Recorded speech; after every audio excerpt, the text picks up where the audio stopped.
Alrighty. So we're back again on a Thursday. And so for anyone who was around, on April Fool's, I ended up finally streaming Final Fantasy XIV Remake Part 2, which has been something that I also love how last played it says April 1st. So I've been saying I wanted to play that for over a year, and I just keep putting it off and putting it off. So it was funny when I said I was finally going to stream it. And then I ended up streaming a completely different thing. In fact, it wasn't even a game, it's a visual novel. But I think people liked it enough, and I was interested enough where I think I'm going to continue it during some off hours, during different points of time, just so I can keep going through it. Although the game did say after a certain point it doesn't want me streaming it, but I kind of might just stream it anyway. Just, I'll put like a, when the warning happens, I'll like turn the stream off and then I'll turn it back on again later with like a complete spoiler, end game, do not take me down. It doesn't matter anyway. So I'm going to continue just reading some more Raging Loop. So last time I managed to go 3 hours. It did end up drying my mouth out pretty much, but I think I should be able to keep up with doing it. Now, I don't know if I'll, honestly, considering when I started doing this for the fucking April Fools, I was naming them after the Final Fantasy characters. I might honestly keep doing that because it's easier for me to remember their names. Because at this point, some of their names are just kind of like just goop to me. Like, you just hear the name, and I'm like, I don't know who the fuck this is. I just have to assume from the people on the screen who's actually saying this. Now, some of their names I actually know, but other ones is just like a jumble of fucking letters. So maybe me calling them bullshit names, Final Fantasy names, actually will help me. I don't know. But we'll see if I keep fucking around with calling them Final Fantasy names just to keep getting their shit straight. But yeah, I'm going to continue this. It's been, it's just starting of an interesting mystery. It's literally a game called One Night Ultimate Werewolf or something like that. It's like it's a party game. I was literally shown this by my girlfriend a couple months ago when we were talking about different things. She's like, "Oh yeah, here's a game that you can play at parties." And then it turns out when I started playing this, it turns out that this visual novel literally is just One Night Ultimate Werewolf, except considering it's got, you can go back in time using knowledge that you've gained in the future to answer things in the past and stuff. So, which is like another visual novel-esque game, or at least a couple of them. There's a lot of games that are like this. There's like a series of games called, it was like 999 and Virtue's Last Reward or something like that. But it's another game where it literally was people who could send their own past memories in the past to themselves, and that's how you were doing it. And it was interesting, but this is kind of like that, using that same system, but playing just a game, like I said, that was called One Night Ultimate Werewolf. That's a party game that you can play. You can literally just find it up on your phones on an app, or maybe just some cards to play it. But I'm going to continue the story here. Oh, also, on my finale of Outer Wilds yesterday, not only did actually some people watch it on YouTube, but I have now ascended to the same levels on YouTube as I have on Twitch. Although I haven't seen any of the bots in a while on Twitch. However, I got a comment on one of my videos. Now, normally, maybe a singular person mentions it and puts a comment on my video. Or, just a little bit here or there. But this is my first comment on a video. That's a scam. That's right, boys. I've made it. From Yvette Cassie, sure. I really appreciate your efforts. Okay. Could you help me with something unrelated? I wonder what that could be. My OKX wallet. So I'm assuming that's crypto. Holds some USDT, and I have the seed phrase. I don't even know what the fuck that means. I assume you need this phrase to get into like the chain or something. But anyway, alarm fetch. that one made me laugh my ass off. Alarm, fetch, churn, bridge, exercise tape. I'm literally reading. I am literally reading someone's activation phrase right now, right?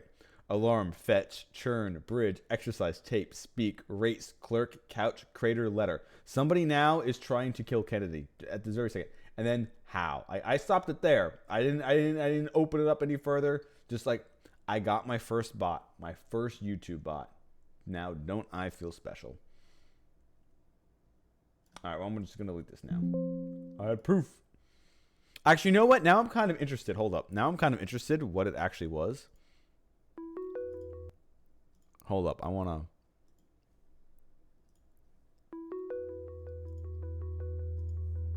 honestly want to see. I honestly want to see. What was the rest of that comment? Let's see here. It's in my notifications. Read more. How can I transfer them to Binance or Binance?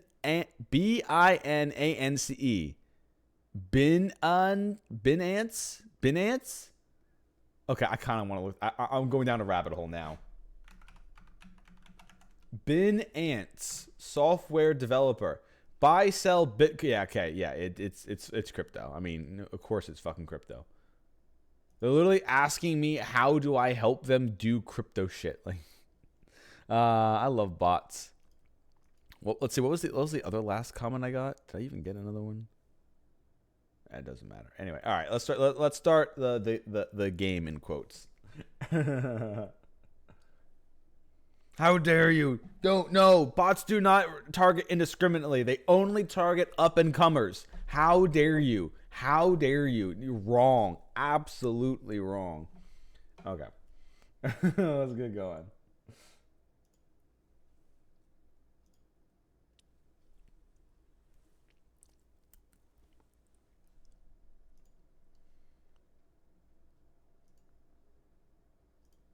Oh, also, I've seen all the things. I saw the Switch 2 stuff the other day. And I saw the Switch 2 stuff the other day, and a lot of the stuff looked pretty interesting. And then after the Direct, I heard all about the price points. How it's going to be like $400 or $500 for the fucking console. And then the game's going to be like $80 and then $90. And the $90 ones are if you get the physical game cartridge, which apparently the game cartridge isn't even going to be a cartridge with the game on it. It's going to be a game cartridge with a digital code to download the game. So, unless that's complete bullshit, I have no fucking idea. Also, hey Sabes, how's it going?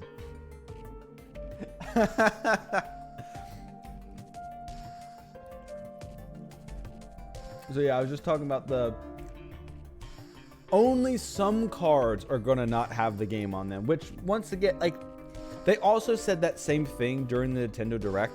They also said some games can be played on the Switch, can be played on the Switch 2. So one thing I'm wondering is, what do they mean by that? Do they mean most games will work on it and maybe some won't? Or are they saying only physical purchase games will work? I assume you can't go in, log into your account on Nintendo. Oh, there's a chart. It's not just here, play your games on this other console. There's only a chart. Oh boy. Some don't even work at all. Some have problems. Oh god. I don't know. Anyway, come subscribe to my Twitch channel before the tariffs make them more expensive.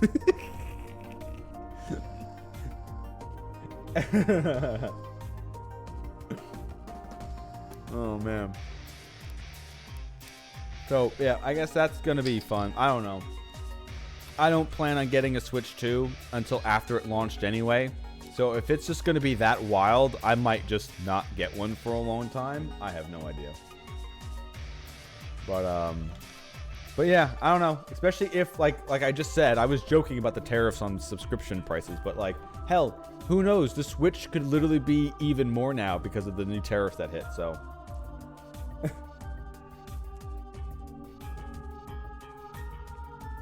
So,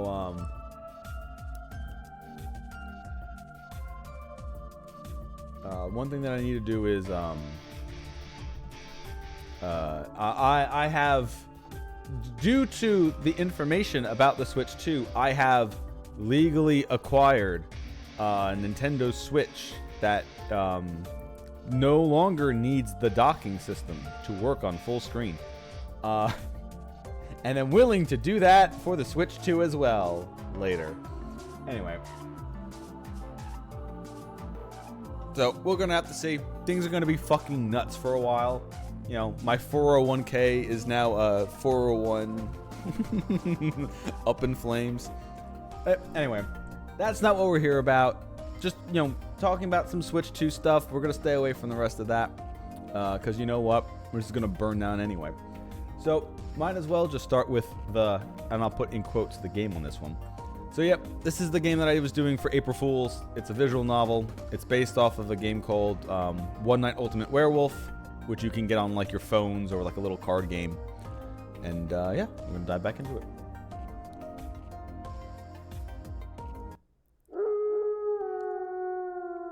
Okay, so that was the auto, but this is the one that I made.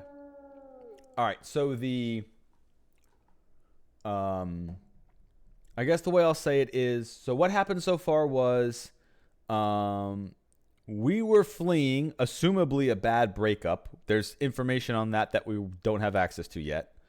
We got lost in the middle of rural Japan, fell down a hill, found a mysterious village where there's barely anybody there. Apparently another person, a young girl, had also found herself the same way into town through the river that's apparently supernatural, along with two other people who were news reporters. Or like newspaper reporters, whatever the hell you want to call them. So far, we met the locals. The first person we met is really nice. Everybody else is kind of weird. However, that first night we were there, we were unable to leave, and suddenly 2 people died.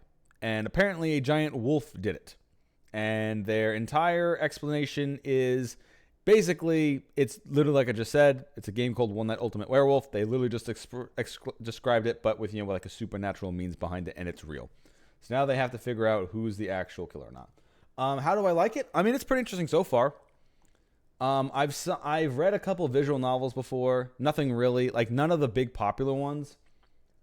The hint corner, yeah. The hint corner basically just said, you know, you can go back to your different load sections. You can load back different chapters. Once you get different keys, you can use those keys to then unlock different choices in past lines. You'll learn more information as you go, and it will tell you to do it. It also did say don't stream the end of the game, but I mean, you know, just unless you're the dev in chat, you know, just no, I'm just gonna, you know, just not say anything. However, since I was doing this starting for an April Fool's game, since I did start this for April Fools, I did start naming them Final Fantasy characters, so I kind of might still name them after their Final Fantasy characters, because some of their names I just don't remember. In fact, some of them I'm not even pronouncing right. But yeah, this is not my first like visual novel. I've also seen games like 999, which is similar to the going back in time with new information to do different paths in the branching narrative. There's even one, because a lot of visual novels ended up starting with porn and hentai and shit like that. So I have read other visual novels. In fact, there's even one that I'm reading that I think is made by a Spanish dude. That mainly I started reading it for the porn, but it turned out to be one of my favorite shonens. So now I literally, like, the porn is the secondary thing. I literally read it so I can listen to the fucking shonen stuff that they have in it and the guy's illustrations, which are fucking excellent. It's called Superhuman. If you don't give a shit about the porn and you're fine with that being in there, just, you know, Superhuman, fucking great. Anyway. Oh, it's fourth wall commentary. Okay, so it's like the characters commenting on what's going on, and they're probably talking about the situations. Okay.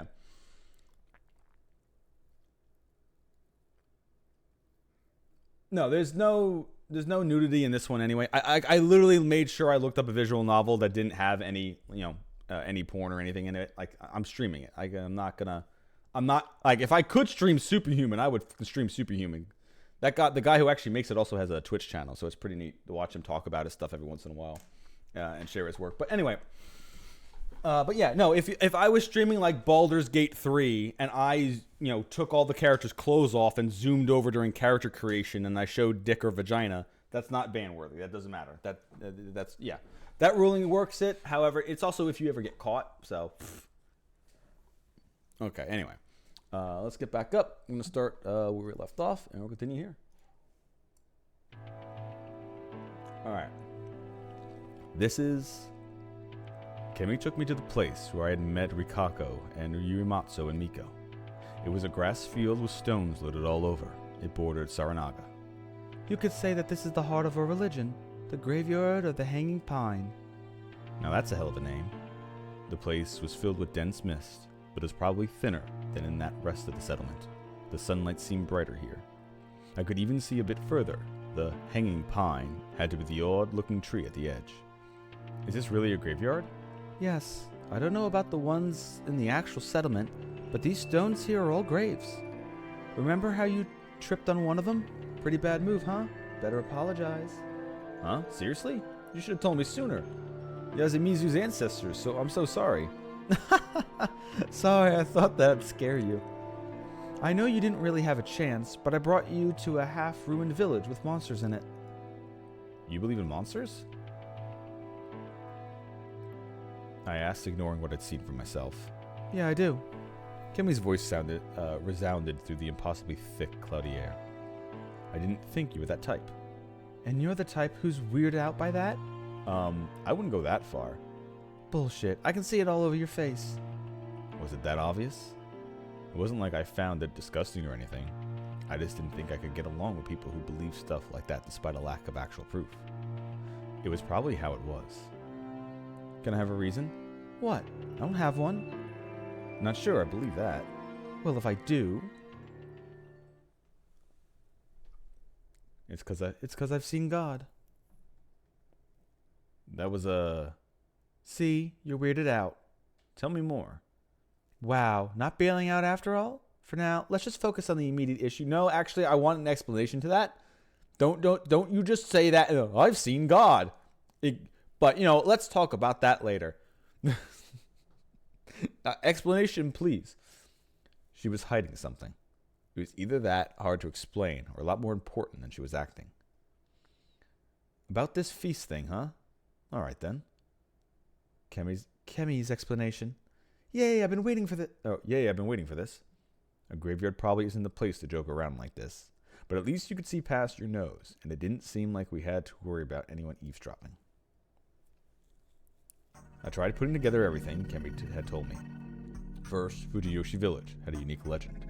There might have been similar ones somewhere outside, but I just treated it as Fujiyoshi exclusive for the time being. The people here worship a god called Great Lord Shinai, the avatar of Shinai, or just Shinai-san. Also, the mountain this village was on, called Mount Shinai, meaning the religion defined the mountain. Anyway, sometime in the past, not known when, Shinai-san had helped the people living here by sending 5 beasts called guardians. However, just like nature could be really harsh, he had a scary side too, and if you didn't follow his laws of the mountain, he'd curse you without mercy. The Okami-sama was the ultimate form of his cruelty. Though the Okami-sama watched over the hut, the Okami-sama also oppressed, tortured, and punished humans. The other guardians, though, were largely benevolent ones. The snake predicted the weather and harvest yields, bolstering the humans' prosperity. The monkeys defined the wolves, secretly teaching the people of fire, along with other important bits of knowledge. The crow pecked and ate at the flesh of the Yombito, the enemies of the Shinai-san. The spider warded off the Yombito and assured that the humans slept and dreamt soundly. The Yomibito did indeed mean people of the Yomi, as in the land of the dead, but apparently it wasn't very clear what they actually were. But just as I suspected before, it was thought they had something to do with the corruption, death in the land of Yomi. The most likely idea was that they were the dead that had returned from Yomi to bring harm to people still alive. At the start of the legend, Shinai-san, the animals and humans, were facing the Yomibito. Apparently, that was all how it was in Kami Fujiyoshi, the leading part of Fujiyoshi. It was the basis of the teachings of the great Lord Shinai's religion. Thanks to that, the 5 beasts, including the Okami-sama and Shinai-san, were still worshipped there. In Yasumizu, however, things were a bit different. The legend here had a turning point when the humans, snake, monkeys, crow, and spider cooperated to kill the Okami-sama. With the destruction of their cruel rule, the human village experienced great growth. They had been when they had 4 head families, who were said to have the blood of the 4 guardians in their veins, were formed. The snake was Murugama, the monkeys were Higuchi, the crow was Nosato, and the spider was Yumatsu. However, it didn't end there. The Okami-sama joined the Yomibito side and became a sinister creature that wanted to bring harm to humans. The Saranaga Rapids were Yomibito territory, and the Okami-sama appeared from there whenever the evening mist came. The Okami-sama would then kill an inhabitant, take on their form, and act like them. But at night, they would show their true self and brutalize the real inhabitants. That was why the people of Uematsu, who lived next to Saranaga Rapids, had to stop them. For that, Great Lord Shinai created an event called the Feast of the Yomi Purge. Despite the name, it was no banquet, but a ritual to kill the wolf. In the feast, the villagers were allowed to kill 1 person a day. You had to basically kill your own, something that was taboo for ages. But it was permitted here in order to rid the group of the wolf. Some humans were also given the powers of the guardians: snake, monkeys, crow, and spider. It was like a banquet of betrayal. They all drank some sake and chose someone to kill. That more or less explains everything. Oh, that's right. Let me get the sus sound effect ready to go. I have a feeling I'm gonna be hitting this a lot.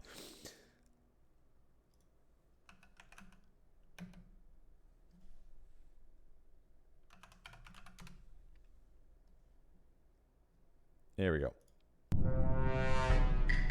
Just gonna get that ready. I see. There's a lot to unpack, but I got the gist of it. Basically, the humans betrayed the Okami-sama, one of the guardian divinities, and were still paying the price. But there were some points I didn't really get. I won't tell this to anyone else but you, but I'm pretty sure I saw the Okami-sama. No way. Where? I just took a peek through the space in the outhouse door, so I didn't get a good look. I couldn't tell her that I had a realistic dream where I was killed. It had a human body and the head of a wolf, I think. No way. Can I take that to... he seriously saw it? Yeah, a human body and a wolf head matches up with the description of the Okami-sama and Shinai-san's festivals and the defined images in Kamifujiyoshi. Before I saw it, though, I heard a woman scream, so I figured that thing killed my Mamiya-san. That was what the brutalization you told me about? I mean, if it killed and replaced her, you wouldn't have her body, right? Sorry, I forgot to tell you something. Shinai-san is very strict with his laws and gives various punishments to those who break them. You mentioned something like that. Basically, they broke the rule of preparing for the feast by bathing, locking up in a room, all by yourself and sleeping. That's why it's believed they died to the corruption. I couldn't see how you could get such mutilated corpses from something called the corruption, but there was something more. Wait. What do you mean? I thought So the way they made it sound before is that all of the people of the village had to go through the ritual because once they saw the mist coming, they knew they had to do it. So is it against the rules for the outsiders to do the ritual? Did the news people do the ritual too? And that's why they first died, and they're not just the first victims just because they're the first victims? Huh. Or am I missing something here from the last time I read this? Let's see if they say more about it. Basically, you didn't tell me about the laws and turned me into a toilet man so I could die, huh? No. Listen, I honestly thought there was no way an outsider could survive. But I wanted to at least find a way that gave you a shot at making it through the night, because I didn't want to let you die. So, or are they saying because we didn't go through the ritual, that's why the other 2 died, and I was also supposed to die, which I technically did. However, with whatever bullshit made my mind go back in time to my body, I still wasn't killed, even though I didn't do it. Why didn't they just tell them to do the ritual then? I mean, they could have said no, but you could at least have told them to do it, even if it was like weird superstitious stuff. And did they have time to do this ritual, or did they do this ritual every day anyway? Because they definitely didn't do it when she was, passed out, puked the night before. So I think there's something I'm not getting here, or something's off, and we're not being told everything yet. Look at that, I actually survived. Yeah, sorry, but I really didn't expect this. Shame I didn't get splashed, huh? Don't be like that. I'm actually really glad you didn't die. I wasn't sure how to feel about this, but hey, at least you tried, right? Although I think it would be funny if the real reason why you didn't die is because you were in a fucking toilet. So whatever wolf smell is, it couldn't actually smell you because, you're in the shitter. Or it'd be funny because the wolf was like, yeah, I don't want to eat somebody who's in this toilet. I don't want to get disease. Okay, that would be the funniest one. He's just a germaphobe werewolf. He's like, nah, I ain't touching that. I don't know where you've been. That's why I want you to bathe every night, so my meal is clean. Okay. I would laugh my ass off if that was actually the reason why. You're like, oh yeah, I want you to clean yourself because I'm a germaphobe. Anyway. So that scream really was Mamiya-san's, huh? Or was it someone who got brutalized? No, I'm not really sure. From what you've told me, it's possible that you're... Oh, are they saying that the person who was brutalized was the one who was killed and is now replaced by a wolf? Okay, that's what they mean by that line.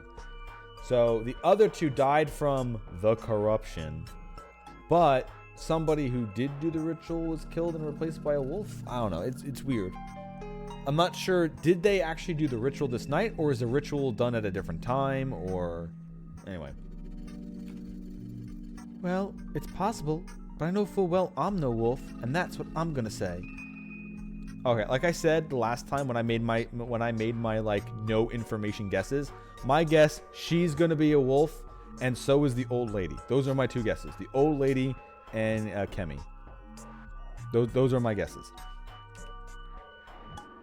Just like everyone else, huh? Fair point. Now this was a predicament. Question 1. Ask away. Are those marks the only proof that there are two wolves? I recall the strange symbols in the large rock. The two warped diamonds with spirals inside.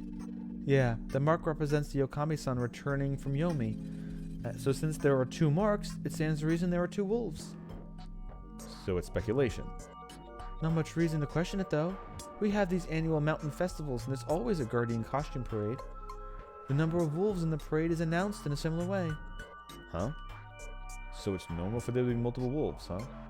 Yeah. In Shinai-sama Shrine, for example, you have 3 wolf statues. For the festival, the Mirogama divine the number of wolves or something, and then record that number overnight. By leaving those marks on the stones, huh? No. Kamifuji Yoshi doesn't have Okiba.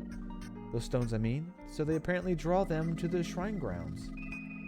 Apparently?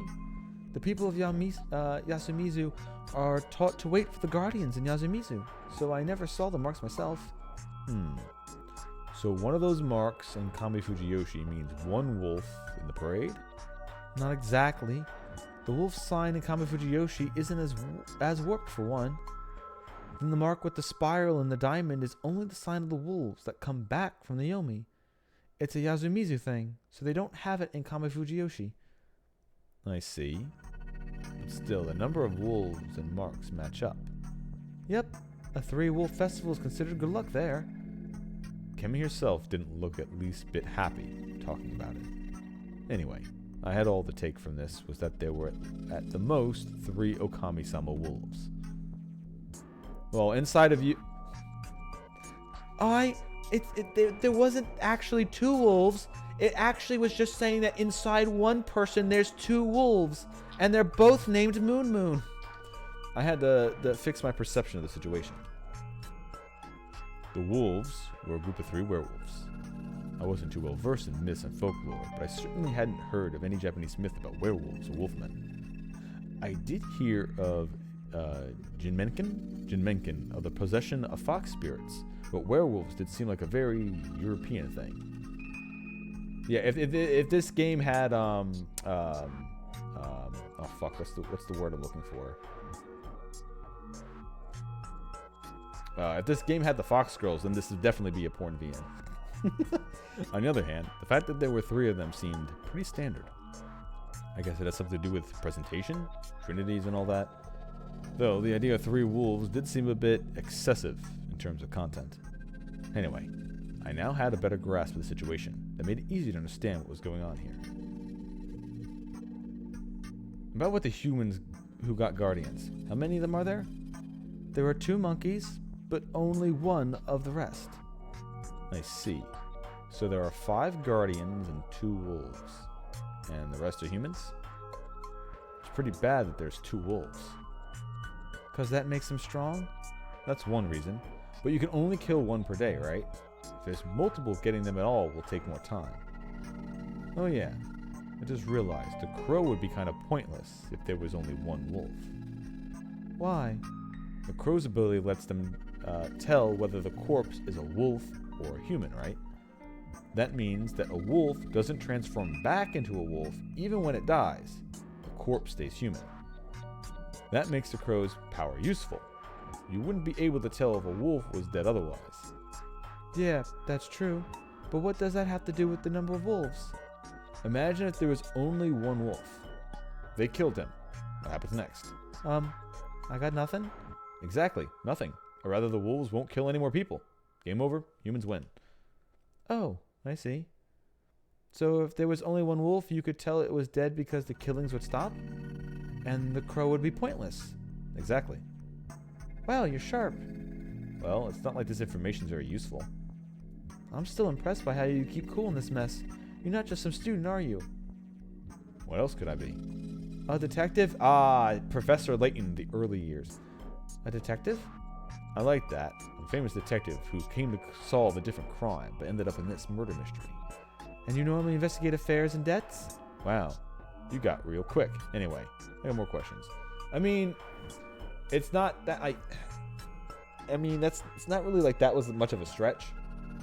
If there was only 1 wolf and you got the wolf, there just would be no more killings. So you don't need somebody to tell you if you got the wolf or not. I guess so. Having I mean, technically, if you're saying that, it still doesn't matter. You just know if you got 1 wolf. But once you got them all, you would still know. But it was only the first way to find when you actually get 1 correct. And then once again, you're also going to have to deal with, you don't know who actually is these guardians. And if the wolves are allowed to kill people, the wolves could just, especially if you're only allowed to write 1 person's name. Okay, so here's the other question. The wolves must not be able to kill as many people as they want, right? Because if the wolves can just kill 1 person each day, then the game's going to be over super quickly. You have to nab them almost instantly. Because there's only 11, 12 people in the entire town. So that's 3-4 nights, and pretty much no one can stop them. Even if it's 2 wolves and 2 people, if you can only hang 1 person a night, you're going to have to nail the wolves really quickly. And if there's 2 wolves and 2 people, then the wolves can always just vote for 1 person and keep fucking hanging everyone else. So it's unless the wolves can't kill people, or they're only allowed to kill 1 person and you can protect them with that protection power, then there's a lot of people who are just gonna fucking just die. Anyway, wow, that got real quick. Anyway, I got more questions. How many people can the... Okay, I guess they're answering the questions I just asked. How many people can the wolves kill per day? It'd suck if everyone got killed overnight. That won't happen. Remember the snake? You need to ask the mountain who's what. They need to ask the mountain who's what? What? True, and the spider would be pretty useless if they just protected 1 human while everyone else, including them, died. This is also why I wondered if Mamiya-san and Hashimoto-san got brutalized. Killing even 2 people would make it pretty bad. But it was just 1 per day, or... Well, that raises another question. Why do these supernatural monsters even need to follow rules like that? I mean, my guess is the reason why that honestly is the easiest question of them all. Why are the supernatural creatures following the rules? Because they were summoned here by a supernatural force that is making them follow rules. Like that's not like their goal, or the god's goal isn't just kill everyone in town. The god's goal is, I want to watch this shit go down. I want to punish them by making them kill their own people and the wolves. Like that's the point. So that's not really a dumb question. It's like if the wolves, like if the god just wanted the town dead, the wolves just wouldn't transform into people. They just stroll on in and just murder everybody, right? So it's kind of a dumb question, but is that weird? Of course it is. Imagine if there were 3. One corpse would barely serve as a snack. I don't think they're attacking people because they're hungry. Oh, so they're just out for revenge? Not really sure, but it doesn't seem like they're doing this because they want to. I feel they have their own laws they have to obey. That was what bothered me so much. The Feast of the Yomi Purge had rules. Breaking them would mean being taken by the corruption. Some sort of supernatural punishment from Shinai-san. If this was really just divine retribution, surely he would want the Yamabito done away with immediately. However, instead the humans retain the aid of their guardians, and only 1 kill is permitted each day. Even the wolves couldn't break that rule. With the laws of the mountain equally binding to both man and wolf, the Christian theology, both humans and Satan were God's creations, equal before him and all acting based on his master plan. Was the god of the mountain similarly inclined? A legend of slain wolves and their revenge. Was it really that simple? Or was there something else going on? Well, like I said, honestly, the real threatening the town and the god getting vengeance on them wouldn't be the fact that the wolves are killing people. It would be that they have to decide their own town members who they're going to have to kill, and could easily just be wrong. That it's literally a town ripping itself apart. That I think is the true punishment, more than just wolves show up and kill people. It was quite scary, and I wanted to know all about it. I guess we should at least ask the elders how many people the wolves kill. True, but is someone really going to die again tonight? We already got 2 casualties, and for all we know, those who wolves replaced might be dead too. Hold on. They're cleaning up the bodies, right? We gotta check them probably to see if there aren't more than 2 bodies or anything. Kanzo-ji-chan checked the first thing in the morning. There were only 2 people worth of bone and guts. Huh? Really? Does he have experience doing this kind of thing? He's a hunter, so he's used to butchering animals. Well, that makes sense. That reminds me, this is probably the most important thing. Why aren't you trying to run away and call the police? Huh? I want a straight answer to this. Honestly, I can't think of a better move in this situation. I was aware the people were superstitious, but those superstitions are getting people killed. So why was not a single person objecting? Why not just leave, Lamau? We can't escape this place. Can I ask why? It's complicated, but we all know it's true. There is no way to escape this place. The mist is completely impassable. I'm not going to waste time on something I know can't be done. Have you seen it for yourself, or are you just trusting what someone else said? Sorry, I can't really explain how. I just know. Once the feast begins, no one can leave Yasumizu. Alright, so here's the question, right? The townspeople have excluded me from the feast. Also, I died once, and I came back to a past version of myself. Why don't I try escaping? Even if it kills me, at least I'll know the answer. Plus, maybe I can just get through anyway. Although, that wouldn't help them survive. It would just, get me the fuck out of here. So it wasn't logic, but blind conviction. Or perhaps she subconsciously gained the knowledge through some experience. Also, I know nobody is going to actually answer me, but anything that I say here, any question that I ask is rhetorical. I do not actually expect an answer. So you have no proof, but you still can't escape. Yep, everyone else would probably say the same. What are the odds that your blind faith is something that's total bullshit? Well, higher than 0. What if I said that I, as someone who overlooked what the god of the mountain, would try to leave anyway? I'd do everything I could to stop you. Even if the others allow it, it's because they don't care if you die. That was pretty scary. So you worried about me? More than anyone else here. Thanks. I can feel the love. Love? She was going all red on me now. This seemed to be taking it pretty far of an act. No, I just have a conscience. The others here don't then? Well, you should know that they are way colder to outsiders than they appear. I'm kind of an outsider myself, so I can relate to your situation. You go on a road trip with someone just based on that? Hey, that might have been our final farewell in this life, so I wanted to make it nice. Huh? You only agreed because you felt sorry for me? Don't you think you can get out of your promise that easy? Wow, how do you respond to that? Oh, but wait, your bike's broken. If it's for a date, I'll take a loan out and get a new one. A date? I guess it is. But wait, you'll take out a loan while you're still in school? Besides, don't promise things like that usually end up with someone dying. Let's worry about that after we survive. Shit. First she was all over me, and now she's playing hard to get. In normal circumstances, that could be kind of fun. But right now, she was the only one I could rely on. The emotional support would have been nice. Back to the whole police thing.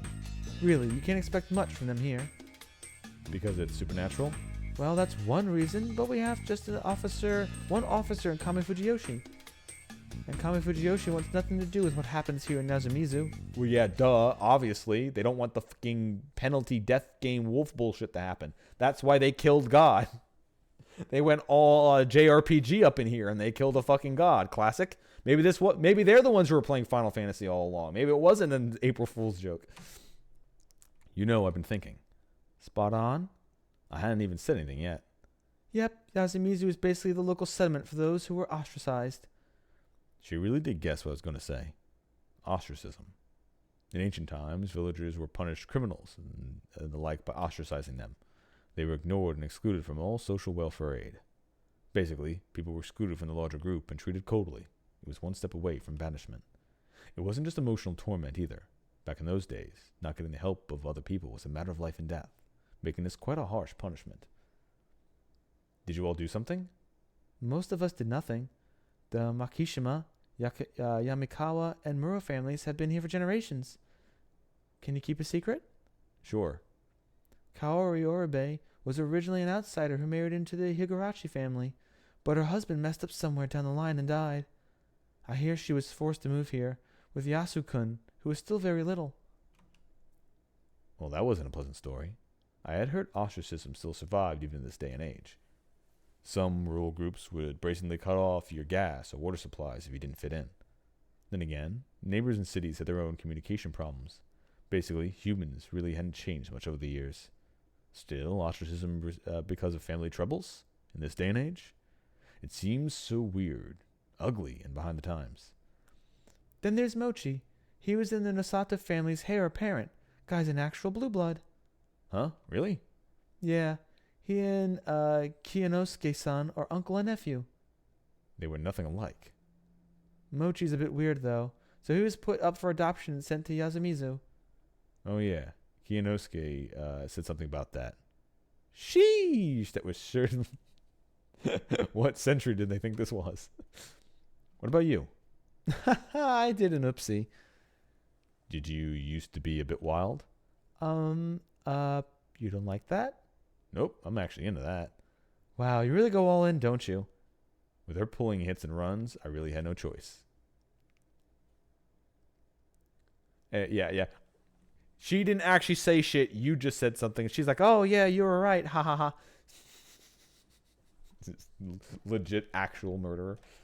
It's fine. There's going to be a tragic backstory. It'll be fine. We'll find that out halfway through the thing. Anyway, this place is basically abandoned. I couldn't expect any outside help, and everyone here believed they couldn't escape this place due to supernatural reasons. What were they? What were my options here? Leave or stay? So leave is probably going to get me killed, and then there's stay. I know. Let's see. There was something else here they're mentioning. No, that was in a different menu. Anyway, the hint corner. Okay. I'll look up that later and find out what it is. So this is the log.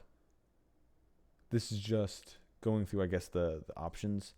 So this is the chart. This is just how many different points I've hit so far.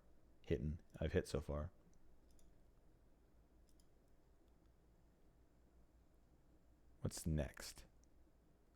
Oh, no. Okay. So that you can literally just skip the different choices if you wanted to fast forward. Okay. Anyway. So what were my options here? Well, leave or stay. Well, let's go with the one we probably shouldn't be doing. It was probably best to just leave before I got too deep into this, and while it was still bright out. Being left out of the feast hardly guaranteed my safety. I couldn't expect anyone to leave me out, but dropping dead in the middle of nowhere seemed better than getting eaten alive here. After making my decision, I wrapped up my conversation with Kemi, and we returned to her room. And then I said, "See ya, bitch!" But I just told you not to do it. Nope. Don't mind me. I just have powers I'm not going to tell you about. I'm actually the third guardian deity, the time travel deity. She gave me some cup ramen, and it looked like she wouldn't tell me why she hadn't let me eat the dining hall's food. I assume that's part of the ritual, so she purposely kept me out of the ritual. I didn't want to go any deeper into this than I already was, so I didn't ask. During lunch, Kemi went to the bathroom. That was my chance. I took out a notepad, quickly wrote, "Sorry, I'm leaving," took out my stuff, and left the room. Using the mist to my advantage, I passed the inhabitants and headed to the other part of the settlement. Alright, I got to the edge of the mountain path. The road was unpaved and sided by two giant boulders, reminiscent of a torii without a top. I could see why everyone was afraid to go beyond this point. The human mountain forest looked both gloomy and scary. But walking further seemed far less risky than staying in the settlement. I walked ahead. And soon had to stop. The road was ruined. A car would have been useless here, so this was why Miyamama-san and Hashimoto couldn't leave yesterday and had to spend the night in the van. However, I wasn't exactly heavy, so getting past this was easy. I had no idea why obstacles like this were enough to hold back video game characters. Too true. Too true. You could easily walk around it. Holy shit. Yeah, well, yeah. That's what... Yes, because they're just guardrails to stop you from going where they didn't make a game. Duh. Don't give me that shit. But yes, it is always funny when there's like a simple guide rope and you're like, oh, can't get around this. Though, they could have it worse. There was that one game where there was both an obstacle and an impassable cliff-like mist. Oh, are you starting to talk about Silent Hill now? This is the last situation where you fucking mention Silent Hill, bro. Or you could be playing Skyrim, where you can jump over the entire mountain wall that surrounds the entire game and jump off to the ends of the earth and go out of bounds. You know, that's always fun. Although that would be funny if they actually did treat this like a video game. So me going through the mist just made me go out of bounds. All I have to do is put my lantern down and walk far enough away, and I'll go out of the matrix. Anyway, I kept on walking. Most of the ground here was covered in dead leaves, ferns, and moss, making it really slippery. I supported myself by holding on to nearby saplings, but I ended up breaking a few branches. This mountain seemed completely untouched. Fudiyoshi's people clearly didn't do any forestry. I came across a very steep slope. Climbing up was impossible. I'd come this far avoiding slopes and followed the road. But before I knew it, I'd lost sight of the road. It wasn't all that smart, but I decided to keep going up. Logic told me that it'd be closer to Kami Fudiyoshi the higher I got. Seriously, what was up with this mist? I couldn't see anything, ahead of or behind me. I felt like I was swimming through rice water. Perhaps milk, jelly? It seemed like it was heavier than the air and too dense to breathe in. I felt like it would congeal around me the moment I stopped moving. What was I thinking? This was reality, and that was just mist. I walked up the desolate slope and kept walking. I had to constantly remind myself that this was just a mist and this was nothing but reality. I had no idea what happened in the end. Oh, okay. So there wasn't even like anything we learned. So what I'm getting from this is, considering you can just keep reloading, you might as well just keep trying and maybe get a flashlight, bring it with you. Keep trying until you find out what's stopping you. Because that's kind of lackluster. You don't even get like a hint about or some force. It's just, yeah, you kept walking and then the game reloaded you. Watch the hint corner? Sure. I'll actually watch the hint corner this time. Let's see. Because apparently this is supposed to be him talking about stuff. Hey, you've done it now, eh, Chief? Let's just get the hint out of the way and move right to the next one. I mean, I know what the fucking hint is. Choose the other option. Bad ending number 4, mysterious death in the forest. Just like the rules say, it seems you can't flee as a Mizu. I don't know why that is, but you probably wouldn't have believed it for yourself unless you tried it once, would you? Well, Harukai Fushiashi can just redo things after he dies. For good or for ill, he can try as much as he wants until he gets it. If you want to go 4, just go back to 3. Okay, I got that. All right, so what I'm going to be doing is, all right, we're going to use our brains. I'm going to do the dumb thing that I think might be correct. I have no reason to think this, but I'm going to keep trying it.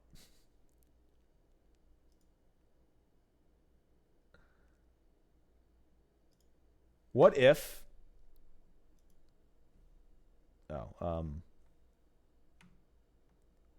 what if I choose the same thing again? Does my character reference that I've done this again and is doing it again? Probably best to leave before I got too deep in the woods while it was still bright out. Being left to the forces, hard giving me safety. I couldn't expect anyone to let me dropping dead in the middle of the nowhere seemed better than getting eaten alive here.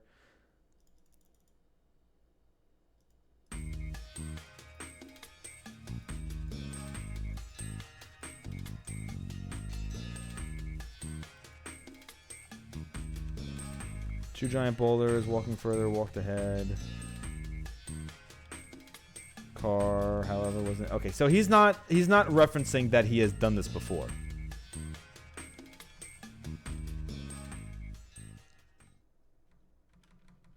Steep slope, impossible.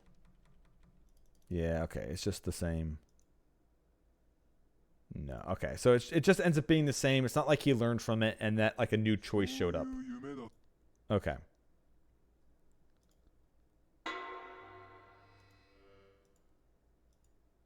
Yep, I get it. Hold up. All right, so we're gonna go back here. We skip, and then we'll stay, of course. Okay. So I'm assuming that means that there are no other wrong choices. That if you accept the wrong choice multiple times, will lead you to a different choice. That's going to be my guess. Hopefully that it's not something that sneaks in the game later and it's like, oh yeah, actually this one particular choice you had to choose the wrong choice twice to then get an extra option because your character knew it. And is my character going to reference that he knows what happens the last time I left? Because that's something that I think would be like, because me dying in the mist didn't even give me a key. It didn't even give me the knowledge knowing that you definitely cannot leave. Or maybe it's just the way I tried leaving. I don't know. My mind, I'm sitting here trying to think of, is there ways the game could trick me in the way that the rules work? That I need to like gamify it? Or should I just treat this stop using that word for this and just, ignore it and just take it and go for the ride? Obviously escape was the ideal choice, but at this point, I didn't see anyone guiding me out. All I had to look forward to was either dropping dead somewhere in the mountains or becoming a snack in the village. The first seemed way more attractive, but unfortunately, I hadn't gotten attached to the people here. Because it would have been neat if the second time I tried to leave the village, I actually took a flashlight with me. Or, found out why I died. That's why running away wasn't an option for me. I'll go ahead and ask, why aren't you letting me eat Yasumizu stuff? What's this foreshadowing? You noticed? Yeah, I figured I should clear up anything shady before it comes back to bite me. It's scary. You got me. But really, this is just some insurance. A little medicine for the mind. No, tell me more. You know how it can be, right? You eat something from a strange place, and the next thing you know, you're turned into a pig and can't run away? What? The hell? Is this hell or something? I'd seen that anime on DVD, by the way. Which way to the bathhouse? Wait, what? You eat food? Oh, he's talking about, oh god. It's one of Miyazaki films. One of the fucking Ghibli ones. With the no-face thing. I forget what that's called. We watched that. I think I watched that in like 5th grade. I think the teacher put that on. I don't remember what that one was called. Anyway. Where they go to like a bathhouse and everything like that. And the little girl is doing bathhouse things and there's a witch there. And her parents get turned into pigs. Anyway. I can't say it isn't. It seemed like some serious overthinking to me, if not just serious superstition. How long will this last?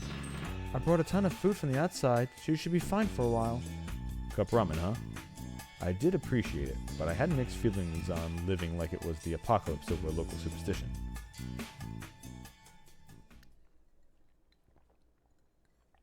Anyway, I went to Kemi's room and she gave me some cup ramen. I agreed I'd pay for it after this is all over. I actually skipped 2 meals, so I was still hungry, but I was used to skipping meals to cut costs, so that wasn't a problem. I wanted to relax and think things over, but Kemi was curious about the others, and they ended up tagging along. It was probably because I wasn't in a position to be by myself. Plus, we need to find out more information. Oh, welcome. Are you here for lunch? Nope, we just came here to kill time. Can we sit? Of course. I'll bring you some tea. Can I have some just warm water instead?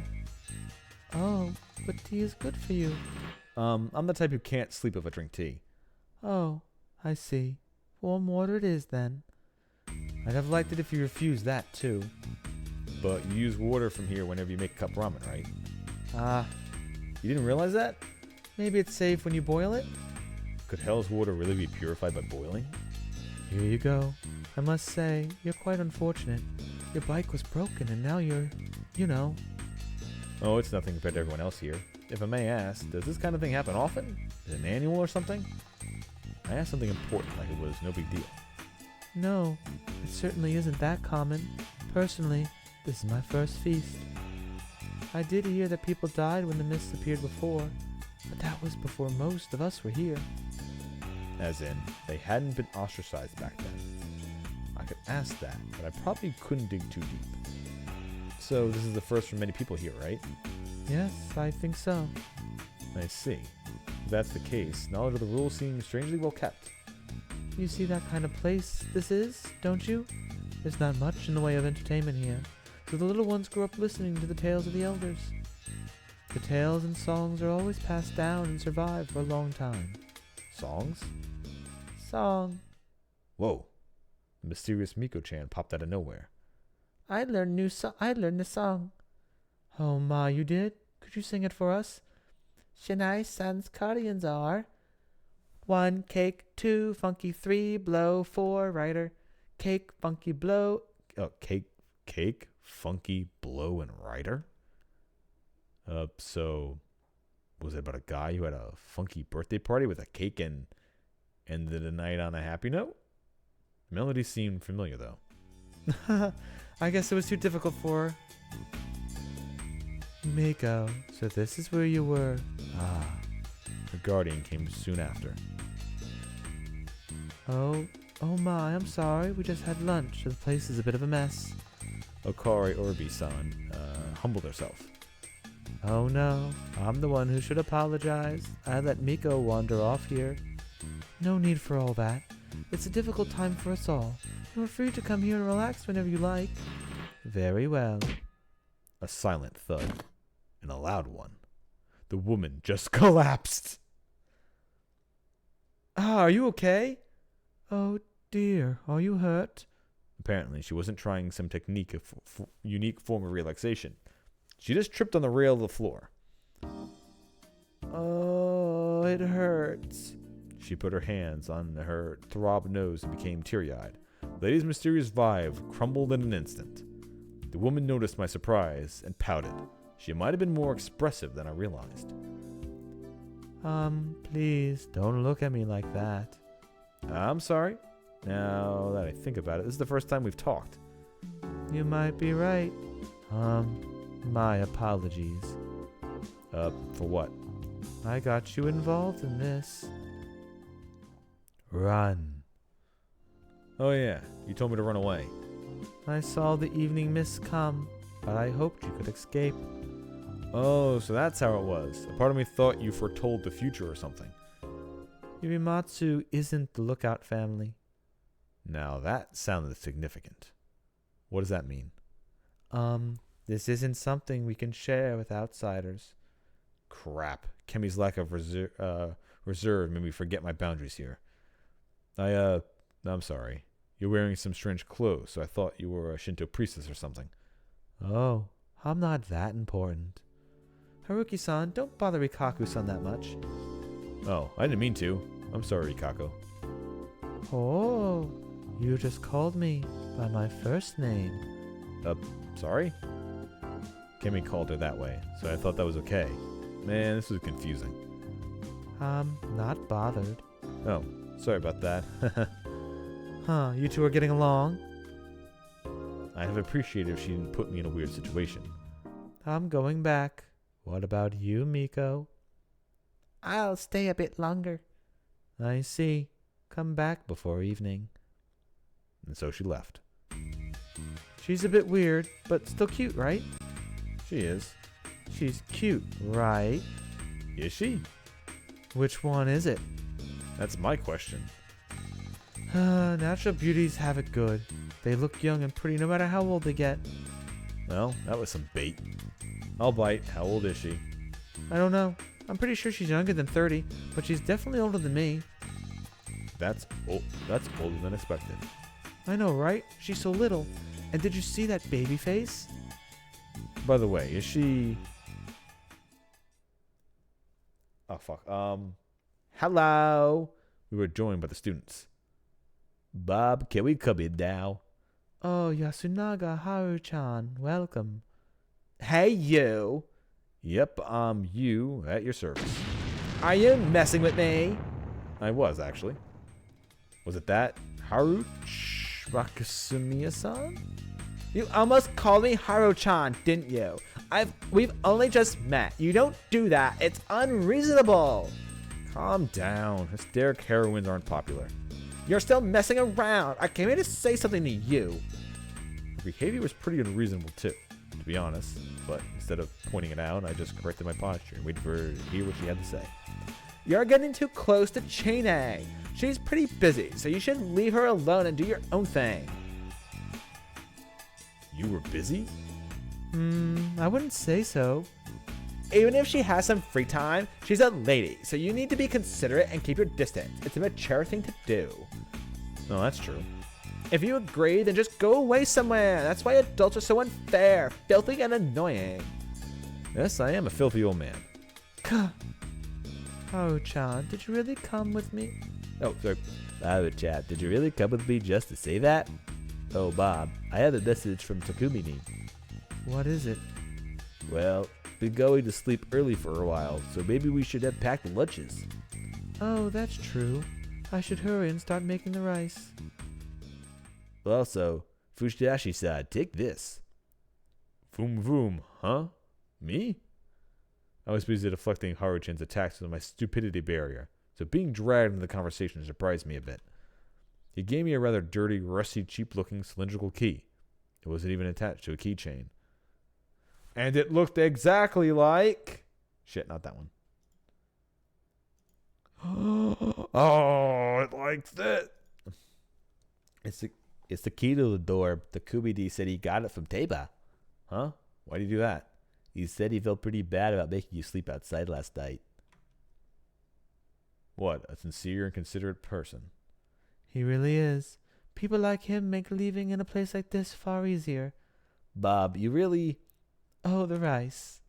With an awkward smile on her face, Kaori-san went back to the kitchen.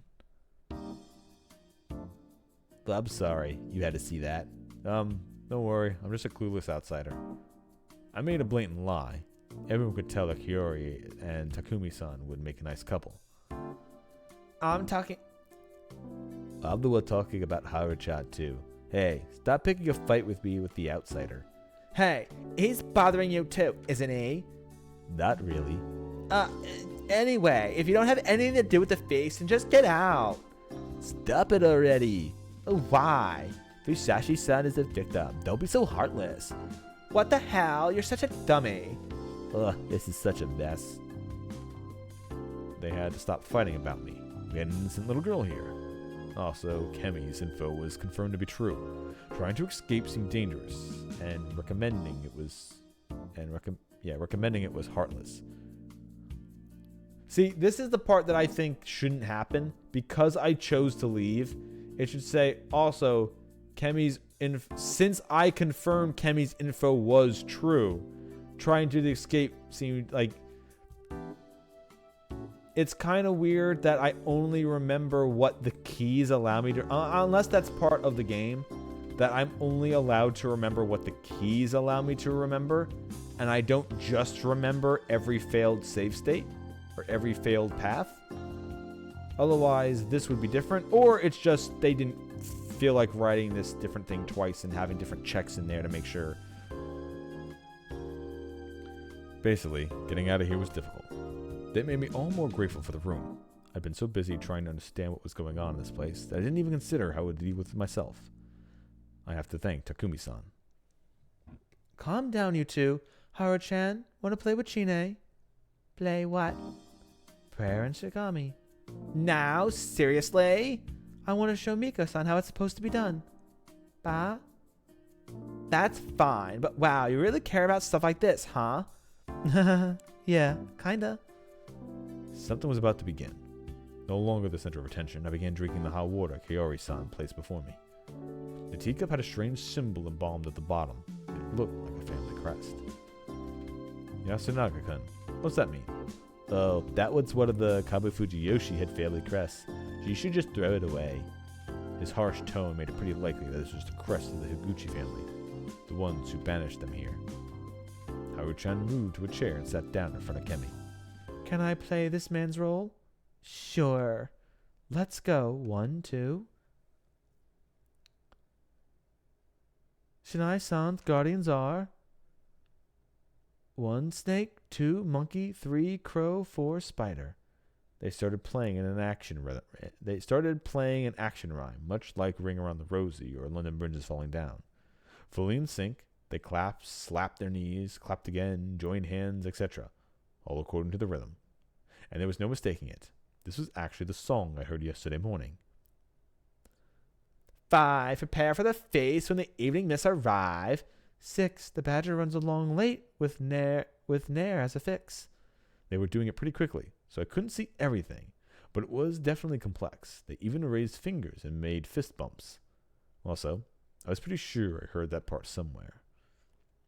Prepare for the feast when the evening mist arrives. Oh. 7, the corrupt Yamibito rise to oppose the mountain. Suddenly, the song changed in tone. The movement switched up too. Haru-chan hit her face, while Kemi stood up for a bit and grabbed her by the shoulders. 8, death of the damned Yamibito is the mandate. Similar line, but the roles switched. 9, 1 soul per day, not a bind. 10, the mists rise away again. They returned to the same tone and movements as before, but then, at a slightly awkward point, the song suddenly ended. Then they quickly stood up and... Yay! It's been so long since I did that, I was kind of panicked. Apparently, they were done. See that, Miko-chan? That's how it's done. Wow, you were so fast I couldn't see it all. Alright, Haru-chan. Teach it to Miko-chan. What, me? Teach me. Well, alright.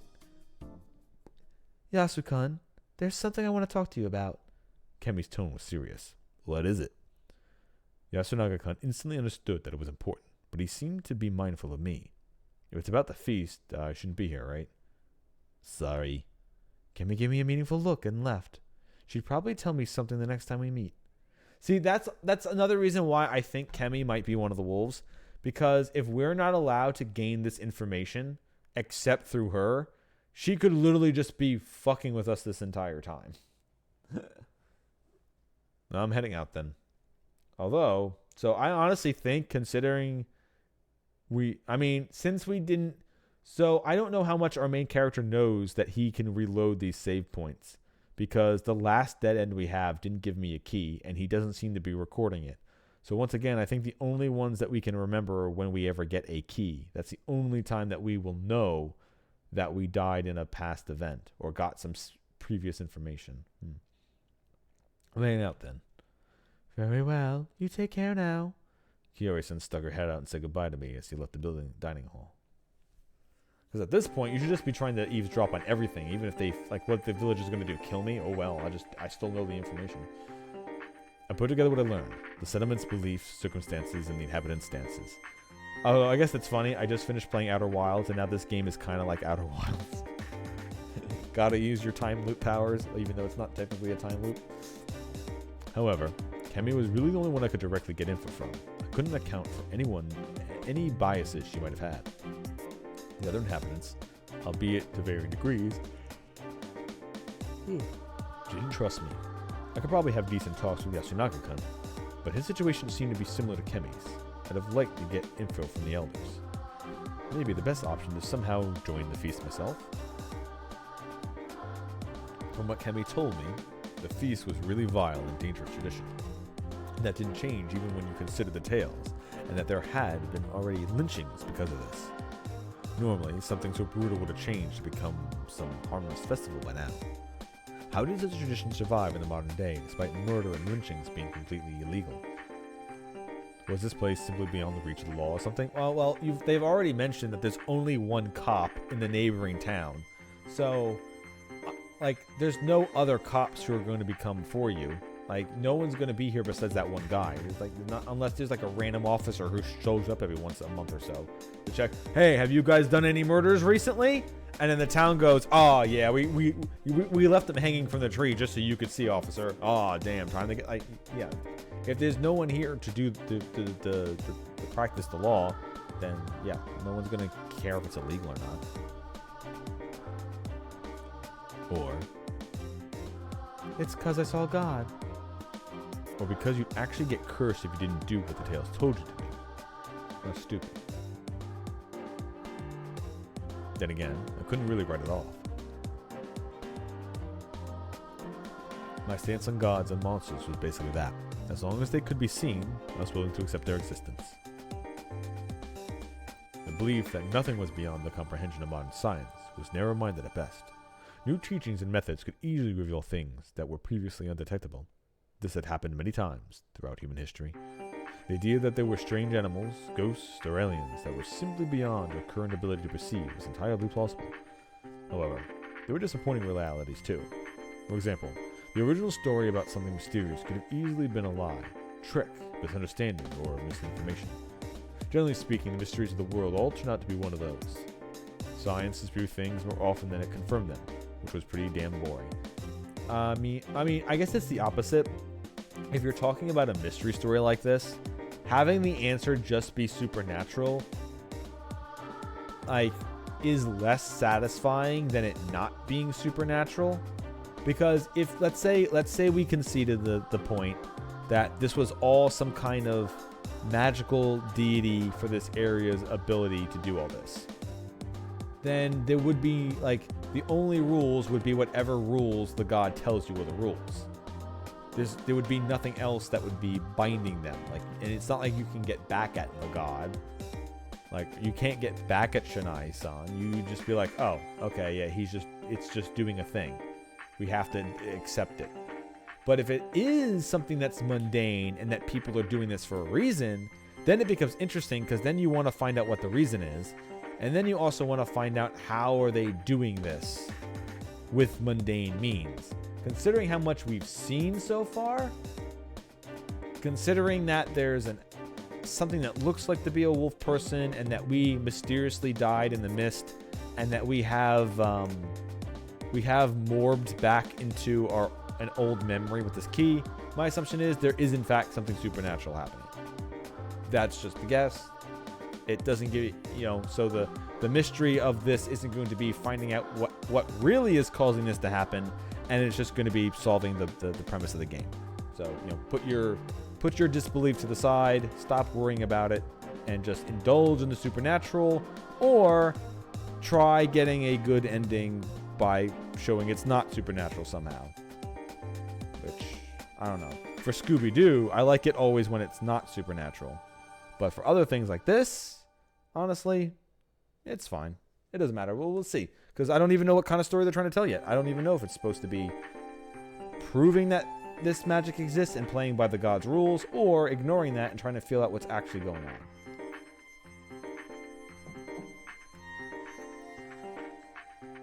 And there's also answers to that question that would make it unsatisfying.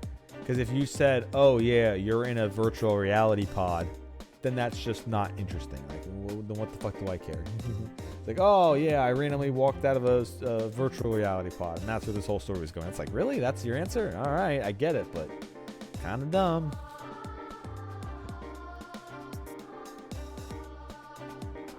Anyway, surely even Houdini, famous for exposing mediums and other frauds, wanted to believe in psychic phenomena.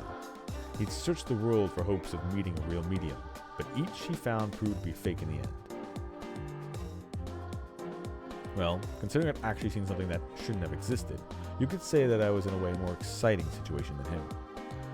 Though my life was in danger, I couldn't really waste time trying to speculate on what that thing was. Back to the matter at hand. For now, the most important thing was understanding and surviving the feast. To pull that off, I needed more info. I still hadn't heard how today's talk had ended. Based on the mood of the place, no one seemed to have died, at least.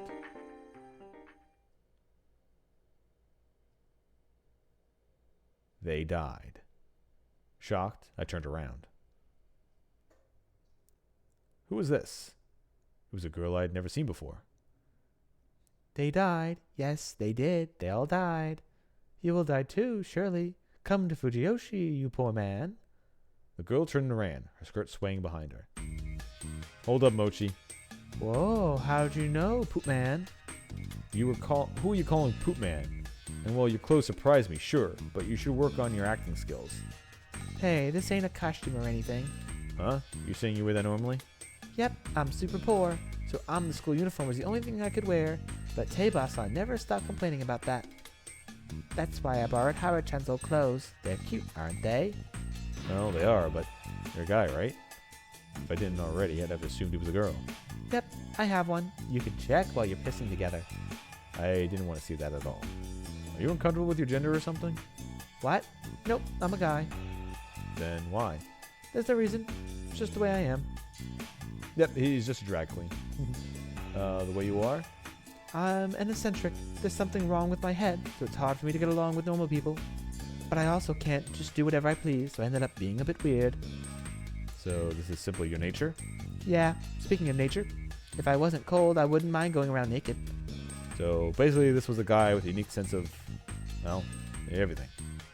Unless you found something that really clicked, you'd have had a hard time living anywhere, even in the city. Also, you know what? I get it. Sometimes you really just need to have the boys be aired out. I get you. I get you. Don't worry. I understand you on that one. There's a reason why kilts were invented. There's a nice breeze is kind of nice. You have my sympathies. Hey, Yasumisa's actually pretty easy to live in. You should move here, Poop Man. What does it have to do with anything? Living in the city is hard, isn't it? Nope. It's way more convenient than here. Really? I thought you escaped because something bad happened. Well, I can't deny that. You're a weirdo too, right? That one I can't deny. Wait, really? I thought we were birds of a feather. Right, old man? Ah! Whoa, there is the weird old guy from the bushes. I think Poop Man's a little weirdo. I know, right? What's that Poop Man is? Poop Man. Oh, sorry, the other way. That's right, Poop Man is. Poop Man. Please don't spread that name. I don't give a damn if you use Fushashi or Harukai? Harukai? Just stop calling me that. Hassan? Hassan! Does I look like a Middle Eastern? Does he look like he's a Twitch streamer to you? I was mildly bothered by the accentuation too, but he was probably avoiding using nicknames that were similar to Haru-chan's name. Well, whatever, that works. Poop Man became Hassan. I was never Poop Man to begin with. You're close to the old man. We're fellow crazies. Well, the old man seemed to be enjoying it. Join us, Hassan. Join us, Hassan. When the mist clear, we can steal chickens from Kame Fujiyoshi. Why would I do something like that? What are you, Kappas? Hell, why did he like me like that much? Why did he like me that much? Well, that might have been a good thing. He seemed to be a bit more unique than the other two students. By the way, why aren't you with the other students today? Well, Haru-chan was angry, so I left. It wasn't going to be fun with her. Why was she angry? Hara-chan likes Yasun. Oh, So she doesn't like that Yasun seems happy about Chine coming back. I see. So why was she mad at me? Haru-chan actually wants Yusan and Chine to get together. Well, I sure didn't expect to hear something like that. So she's helping the target of her unrequited love get a sweetheart? Yep. That's why you barging in and getting along with Chine messed things up for her. So basically I accidentally entered a love triangle? Does Kemi-chan know of any of this? Pretty sure she does, but she doesn't do anything about it. He has a snowball's chance in hell. Man, this is kind of harsh. So yeah, good on you, Hassan. Chine is yours. Is she now? Wait, are you okay with this? Why are you asking? Well, I haven't been here for long, but from what I've seen, you're wild with most people, but kind of gallant around Haru-chan. Well, you're probably right. She's a childhood friend and a bit more of an airhead, so I do worry about her. That's all. That's unexpected. You seem to like the type to mess with such people. I mess around with you to the very end. I owe a lot to Yasun, and Haru-chan is an unfortunate girl. You know what? Asking too much at once isn't good, so I'll have you tell me more some other time. I already said too much, Hassan. What kind of magic did you use on me? He was the one who had gone blabbing on his own. By the way, you said that someone died. Did they? Well, I know the journalist did. Yasumizu's people are still alive, but they're all as good as dead. Why do you think that? Who knows? I'm not good at reasons. But well, when Takumi said he was a snake, I had a bad feeling come over me. Oh, it felt like I could hear the wolves laughing. Wait, what did you just say? I could hear the wolves laughing. Before that, When Takumi said he was a snake? Takumi-san said he was a snake. Is a snake? That's what he said. I got some urgent business, Mochi man. See you both. Sorry, Mochi, old man. See you both. Huh? The wolf is coming! You knew? Metal Gear, you knew? Still, I didn't have time nor the connections. Muro-san. Huh? What? That was my line. Why was he farming at a time like this? Thank you for the key. Oh, don't mention it. But don't walk around by yourself. Everyone's on edge as it is. About that, do you know how many humans the wolves can kill per night? Kemi went and told you about it, huh? I insisted on it. In fact, you had to have seen that coming when you sent her to meet me. The info I have is still limited, but I'm still worried. Sorry to bother you, but can you tell me more? Sorry. Won't, cause it's a huge bother. I don't want to waste any time on this dumb shit. I have a farm to care for. I thought you and Kemi would understand, but you're serious about this too? Well, you really didn't seem all that bothered by all this, but 2 people already died. So my guessing is that this guy's a red herring. My assumption is Takumi's going to be a red herring. He's possibly lying about him being a snake, but I don't think he's a wolf. He could have some other really dumb reason of pretending to be one, just so maybe there's a target on his back and not on somebody else's back, or something like that maybe, instead of who it really is. So he probably has a reason for lying, but my assumption is your first thought is probably, well, he's a wolf, and that's why he's lying and saying he's a snake, but there's probably a couple twists and turns after that. What of it? Huh? Listen, people die all the time, and I'm always stuck cleaning it up. What? What was he talking about? Did you see the aftermath of the landslide uphill? It's been like that ever since the Nasato got to work on the place 8 years ago when it collapsed. They were too freaked out to even clean it up. I ended up digging out the workers' corpses and burying them. I had no idea this was such a big deal. Then there's the idiots from the city, coming here just to hang themselves or getting eaten by wild beasts. Me and the old man always have to deal with this old mess. It's not rare for Saranaga to bring us corpses either. I don't know if they're mountain fishes or something, but it's dangerous upstream, damn it. And yet no one cares. I pick them, give them all nameless graves, and leave it at that. Beasts, corpses. You never know what you'll find in the mountains, kid. But this time, it was in the village. Yeah, I was wondering about that too. I never heard of Asian black bears eating humans, so maybe we got a pack of actual wolves here. You're saying that was done by beasts? And you're saying that was done by humans? What of it? We just have to create a night patrol. Why the hell do we have to kill each other? This person was hard to read. There was no denying he had a good head on his shoulders. He was reasonable and skeptical about the unknown. Either that or he's protesting too much. And maybe I was wrong about there being twists and turns. Maybe this is like Danganronpa when Leon was written on the wall and they're pretending like, oh, I don't, what are these numbers? I have no idea what these numbers are. On the other hand, there were some things he put above rationality. He felt like something you could call Yoshimizu's rules, or better yet, fellowship. He looked at the situation from the perspective of, I gotta protect Yasumizu. He did whatever he could with those constraints, but he was in denial about the existence of enemies originating from within Yasumizu. To him, the situation was a common case of some outsiders died, so what? Or maybe that was what he really wanted to think. That made the situation very bad. But I, being an outsider, couldn't say that. That's true. Like you say, there's something wrong with anyone believing such superstition. He looked displeased. What was I supposed to do? But I'm curious about what I first asked. Do the legends say that everyone dies the first night, or what? I need to know how to feel about this. Oh, that won't happen. Wolves can only kill one person per night. Really? But why? What does the legend have to say about it? What did Ba-chan say again? No one can go against the laws of the mountain. Not even the Yomatsu Okima-sama. Yomasatu Okami? Wolves that have returned from the Yomi, apparently. Huh, weird. I felt like I'd heard that term before. Still, wasn't it weird that the laws applied to the wolves too? They were on the Yamabito side, as in the opposing of the mountain. And I was pretty sure the law of the mountain said that only one person could be killed per day. Lynching one during the day was the limit, and killing more than one per night was against the rules. Both would make you the target of the corruption. It didn't make so much sense to me, but at least I found out that the wolves, too, could only kill one person per night.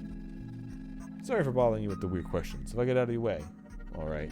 By the way, if you need a extra pair of hands, just ask. I won't meddle any further than I have to, but you're letting me stay here, so at least I can do is earn my keep. Yeah, sure. His last reply was half-hearted, but at least I got a bit of the rules I was missing. When I came back to the dining hall, I found the students, Kemi and Yoshigutsu-kun. Yoshidi? Oh, yeah, you shit. Yeah.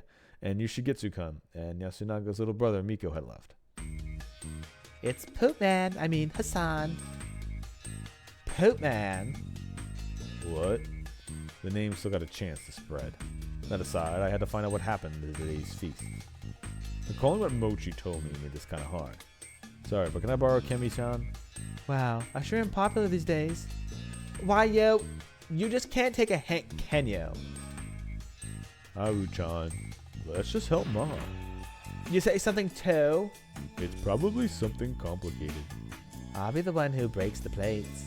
Haru-chan, you're the one who holds him back. Huh? Hey, what's going on? Sorry about the commotion. What did you tell Yasunaga-kun? We talked about today's feast. Things aren't looking good. Yeah, I figured it was something like that. Chikamochi-kun told me that Takumi-san revealed he's the snake. Oh, sorry. Chikamochi-kun told me that Takumi-san revealed he's a snake. He did? Are there any other snakes? Others? No, there's only one snake. The mountains gave 4 kinds of guardians. The snake could ask the mountain whether one of the participants was a wolf or not. The monkey was the only one of which there were 2. They had the power to know who the other monkey was. The crow could determine whether the person who was lynched the previous day was a wolf or not. And the spider could ask God to protect one of the other participants from the wolves' attacks. Honestly, if this so-called God really had that power, I complained to him that he should protect everyone. And as far as I knew, anyone who didn't have a guardian was either a powerless human or a wolf. The humans could kill a person during the day, while the wolves could kill a person during the night. It was a battle for survival. The humans had to do everything to find and kill the wolves. If they couldn't find a single wolf during a feast, the whole event was completely meaningless. The wolves would simply crush the settlement. If you're to ignore the fact that it's murder, the fact that you didn't choose a wolf suspect today is pretty bad. It's a day wasted, isn't it? Yeah, that's what I told Yasukun. Then there's the fact that the snake outed himself. It's pretty bad? She understood as well. We couldn't expect the help of the police or getting a forensic investigation, not to mention we were up against supernatural monsters. As things were, the snake's power was the only way to find out who or was not a wolf. In other words, losing the snake would mean losing their most powerful weapon against the wolves. But he should be fine for today. The spider will protect Takumi-chan. Huh? Hold on. We also know the spider? No, Yasukun suggested that whoever it is, keep it a secret so that the wolves don't find out. Sharp. Kanzoji-chan agreed, and we went with that. Seems like the right move. It does. We probably should have done the same with a snake. They really should have. It was best to secretly gather info without revealing their guardians, especially for the snake. He should have kept quiet and used his power to find out as much about as reasonably possible before revealing himself.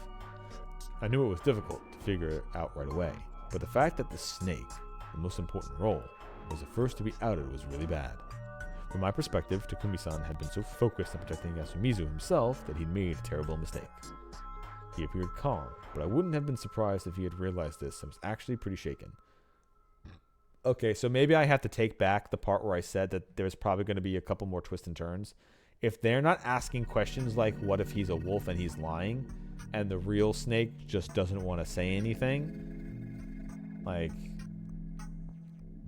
Imagine if the real snake was Mochi, and then Mochi is telling me information, feeding information to me, hinting that what's-his-name's not the real snake.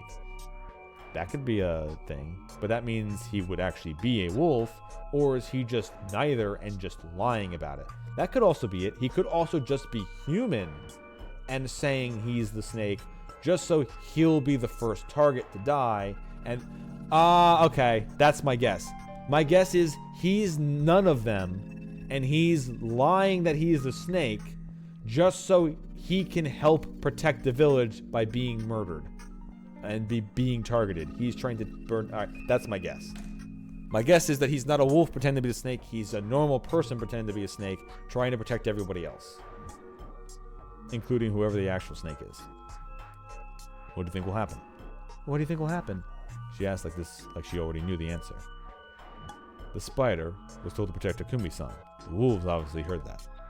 If they try to go for him, the spider will stop them, right? No idea how, though. So all the wolves have to do is just kill the spider, because the spider's not protecting themselves. Yeah, and with that, they lose one day's worth of murders. Kemi seen the process of the logic game, too. If I were a wolf, I'd ignore Takumi-san and go for someone else. You think so, too? Who do you think they'll go for? I don't know. I have no idea what the wolves are prioritizing. If they prefer the blood of women and children, they'll probably go for the younger people. Scary. Don't worry, you're not the youngest girl here. I'll kill you.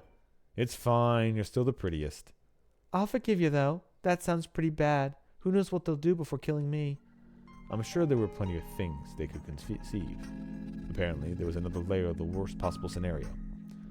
If they're not killing based on their preferences, then they'll kill someone whose death would shake the villagers. That'd be someone influential. Or a player and the valuable to the humans. That'll be Kanzoji-chan or Yasukun. That seemed likely. Yasunaga-kun was the only one who'd done something helpful for the villagers this time. He seemed to be the leader of the high schoolers and had a good head on his shoulders.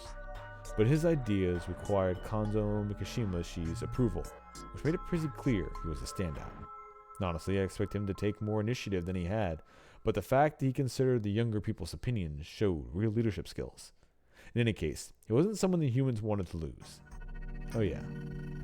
Did you decide who the Takumi-san will investigate? Yeah, it's Kinosuke-san. Huh? What's with that choice? What do you mean? He asked for it, and we wanted to prioritize those who were the least popular. It made them safer. I wasn't so sure about that choice. Those who were confirmed as non-wolves would have much more freedom to act. At the very least, they wouldn't be suspected as wolves, who were just trying to exploit the situation during the feast. That being the case, shouldn't they have opted to choose a potential leader to investigate? Well, I didn't really know if Kinosuke Nosoto had the skills, but from what I could tell, he definitely lacked the influence to lead, Also, the wolves could just kill him. So the snake would literally be wasting their turn, trying to find out if the person is a wolf or not. Meanwhile, the wolves just kill that person and be like, well, he wasn't one of us, but now you definitely know because we killed him anyway. Thank you for wasting one of your nights. That could be another easy one. All right, let me take a few minute break. Let me get some fresh water, turn on some lights, and I'll be back so I can get my voice a little bit better again.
Okay.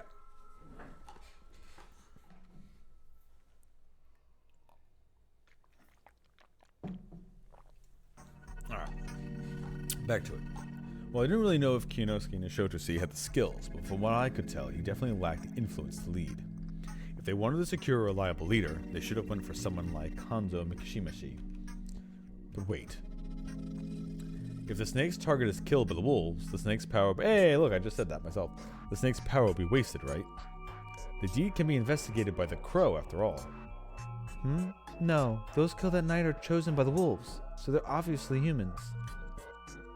The crow can only investigate those chosen and killed during the daily feasts. Oh, I see. Makes sense.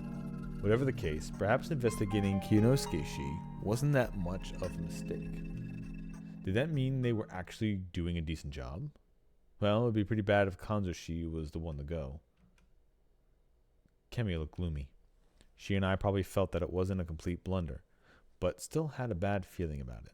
Also, I can't wait for the part in the story where one of the wolves throws the other wolf underneath the bus, because the entire point of winning the game is just to have one wolf survive to kill everyone else. So there's definitely, I have a feeling, in my mind, I have a feeling there's going to be a point where a wolf betrays another wolf on purpose, and just so that they can keep surviving in the game. Anyway, during the feast, everyone had to lock themselves somewhere all alone around every sunset. It was called sheltering. Well, I can understand it, considering the legends, but I still wondered why the students didn't go to school. It was a weekday. When I asked, they just told me, why would we leave when it's so dangerous? The idea that they couldn't leave when the mist was here was so popular, it affected their daily lives. Also, the people of Kamifujiyoshi had to know that Yasumizu was covered in mist, right? Considering the school there probably had few students to begin with, the non-presence of the three from Yasumizu would normally be a serious problem. I knew it was a settlement for the ostracized, but did they really neglect this place that badly? Looking at it from that angle, I was safe to assume that the local villages, and Kamifujiyoshi included, actually concealed the feast of the Yomi Purge. I thought about that and similar things in room 203 at the student dorm, the place I was given. Kemi had given me some cup ramen and hot water. We chatted for a moment about being neighbors for a while, and then she returned to her room. Weird we could be so casual about this, considering there was a chance we wouldn't meet again tomorrow. After dinner, I took it. Actually, there is no chance because I haven't been given a choice yet. Otherwise, we'd have been given a choice to stay in this room or not. And then I could die. But if I'm not given a choice, then there's no way I can die unless they give me a key. So, yep. After dinner, I took a bath. The gas boiler was pretty damn old, so learning how to use it took a while. There were some working electrical outlets too, so I could charge my phone. I didn't have a wristwatch, so that was important. By the way, my room didn't have a kitchen. I was pretty sure the other rooms didn't either. From what I could tell, no one here actually cooked or ate at their own homes. They all relied on the dining hall to provide the meals. The settlement had not only unique culture, but a way of life as well. I couldn't help but wonder how something like this began and survived into the modern era. It was an interesting subject to research, but for now, I had to worry about the fact that my life was in danger. Anyway, what were my options now? I wasn't part of the feast, but walking around at night was probably dangerous regardless. After all, I had memories of getting killed doing exactly that. From a logical standpoint, that was probably just a dream, but it had a quality to it that made it hard to believe it was. I had to be careful until I was certain. Then again, I had a record of surviving just by not making any noise at night. Maybe I should have stayed awake and looked around. Also, Takumi-san had said that they were going to have someone keep watch at night, didn't he? Was he going to do it himself? Considering the snake's importance, he shouldn't do something so dangerous. Shit. I barely decided anything in the feast. I wasn't getting enough info either. I felt like I barely knew the basics. Talking during the feast meant giving info to the wolves. But if the humans kept too many things hidden, the wolves would end up knowing way more than them, and that was just dangerous. Still, there was a limit to what I could do in my situation. If I kept being the messenger I was today, I could create a huge imbalance info myself. Not to mention, I could be deemed suspicious and lose the residents' trust. Shit. What was I supposed to do here? Was it best for me to just stay quiet and wait for the feast to end? I mean, so I guess the biggest power of our protagonist here is if our protagonist isn't part of the game, right? He's like, if our protagonist is guaranteed to not have a power, to not be a wolf, he's just a guaranteed human being, then that, I guess, is its own superpower, because everybody knows that I'm the only trustworthy person in town. But I could also use that because then I could actually lie and people would trust me, and I get to, people could tell me things and I could deliver it around and fuck around, and so that could be pretty interesting. Also, I wonder if the wolves are allowed to kill me if I'm not outside. Also, that's another thing. If the wolves are only allowed to kill one person a day, what if everybody just gathered up in a room? I guess they would be killed by the corruption then, right? Because that would instantly break the game if everyone just stood in the same room. Because at night, the two people would change and the wolves could still only kill one person. And then the next day, you would just be like, all right, yeah, we hang this one. And then the next day, you'd have to hang the next person. You would still lose some people, though. Because the wolves would kill one person one night. And then another person the next night. Because you can only choose the hang afterwards. And you can only hang one person a day. So the wolves would still kill at least two people if you did that tactic. But their way around it, I guess, is the corruption would just kill them if they all tried to do that. So that wasn't like me at all. There was a small mail slot at the door. I opened it up to look outside. Everything was still covered in mist, so I couldn't see much. I could only see the handrail and the branches going in the hallway. But maybe I could see some intruder if I kept staring. Unlikely. After all, this was the room at the end of the second floor. Haru-chan's and Kemi's doors were closer to the stairs, so I couldn't see anyone going to attack them. The only time I could see the monster come would be when it was coming for me. Maybe keeping watch like this was the most important thing if I wanted to stay alive, but I found it hard to put my own life in the priority list. For some reason, I felt like if I died, I'd just go back to the starting point. Yeah, better not think about that. Anyway, I had to stay awake. I still had many things to worry about and think about.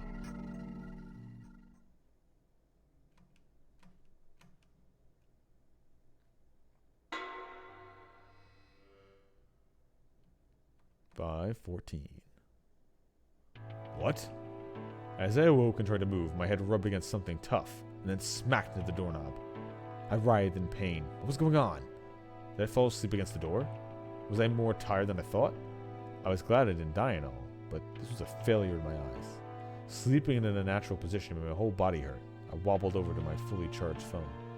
It was 6 o'clock. That was early morning for me. I'd have loved to just go back and sleep, but I was too curious about the feast. After washing my face with hot water and putting on my shoes, I decided to take a peek through the mail slot. Outside, I saw Kemi standing there with a knife in hand. Dun dun dun. I reflexively stepped back, tripped and fell on my ass. What the hell was that? There's a woman standing before my room with a weapon? I'd only caught a glimpse, but that was enough to conclude that I was dealing with a scene straight out of a horror movie. What could have prompted this? Did she suspect I was a wolf? Or was she a wolf herself? She knocked on the door, making me squeal a bit.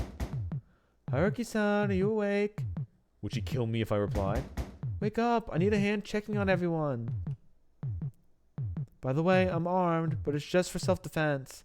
Say that sooner, damn it. Oh, so you are awake. Don't worry.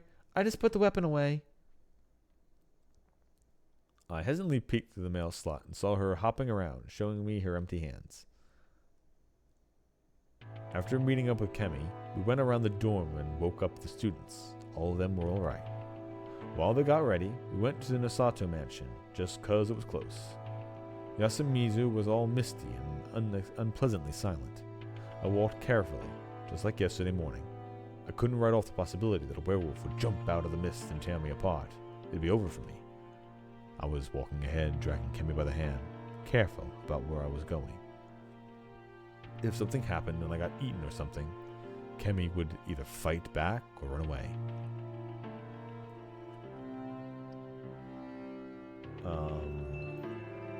Who the fuck was this one again? Oh, I think it's, there's someone there. Oh, Masato-san. It's Fusashi and Kemi-san. Where? Oh, there. We peered through the mist and a gloomy frown appeared. Hey there. Looks like the mansion was safe. Of course. It's owned, but we are well protected. Not even monsters could make it in, surely. I see. Then can we all take shelter inside? Why should I let you? This is Yasumizu's problem, not mine. I see. Good point. Then we'll get moving and solve this problem together, I guess. Huh? Wait, it's dangerous. We need to be in groups. Really, I was beginning to think this guy was best described as all bark and no bite. Though prideful and vain, he wasn't as smart as he claimed to be, as shown by his inability to take charge of the feast. Also, his fussy attitude was probably just him making up for his fear. It was entirely possible that he was just putting on an air, and that the mystery of Yasumizu, or rather Fujiyoshi, was actually scaring him. Anyway, we went downhill and met up with the students. Even a familiar road can be scary. Yeah, Miss sure are weird. I can get naked and no one will be mad. Stop that, you fool. Haru Makishima was acting weird. Mochi was definitely expecting a retort from her. She didn't say anything, and her face was so pale you could see through the mist. Hanging her head, she was lightly shaking. Everyone else could see it too, but no one chose to address it. Questions were quickly becoming suspicious, after all. Perhaps she was a wolf and did something horrific last night. As we all thought similar things, she suddenly collapsed to the ground. Are you alright? Sorry. Fuck, what the fuck? What was voice I was doing for him again? Are you alright? Don't touch me! A hoarse scream shocked everyone. Haru-chan? Nii-chan, I just... Sorry, but right now Yeah, I can understand if you're on edge. Be careful about where you walk. No, I was doing more of like, be careful about where you walk. Be careful about... No. Damn, I think I lost his voice already. I gotta figure out a new one for him fast. When we slowed down, Haru-chan was not touching anyone's hands. Was at the rear of the group. As we walked, trees and stones drifted in and out of visibility through the surrounding mist. Our vision was so limited it felt like the world around us was changing with every step we took. A tunnel of trees, a path, the paddy field, a stone platform, a concrete stairway. We walked between realms with every passing second. I was still wondering about Haru-chan. What was on her mind? Was she afraid or wary? After descending for a bit, we arrived at the plaza. Alright, so Haru-chan, I am going to assume she's not a wolf. She definitely has one of the protector powers. It could be that she's a monkey and that another monkey was killed, and that's so she's like, oh god, I know the other one's gone. That could be it. No. I see all of you all right. We met 2 more people in front of the dining hall. Are the elders sleeping in? Ba-chan's still getting dressed. She's not feeling too great right now. Let's check on those who aren't here yet. Come with me, Kyo. Why are you all ordering me? Because we might need some manpower. Fushashi, you come too. This is the first time he'd ordered me to do something, but it wasn't a situation where I could be happy about him relying on me.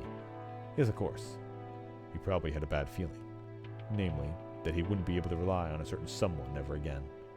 As I passed by Kaori-san, I heard a whisper. Yasunaga, can you help? With what, Bob? Finding Yoshigitsu. He's missing. Everyone probably had a bad feeling about this. The 3 of us guys checked the houses. Yasunaga-kun, Kemi, and Mochi walked around the settlement.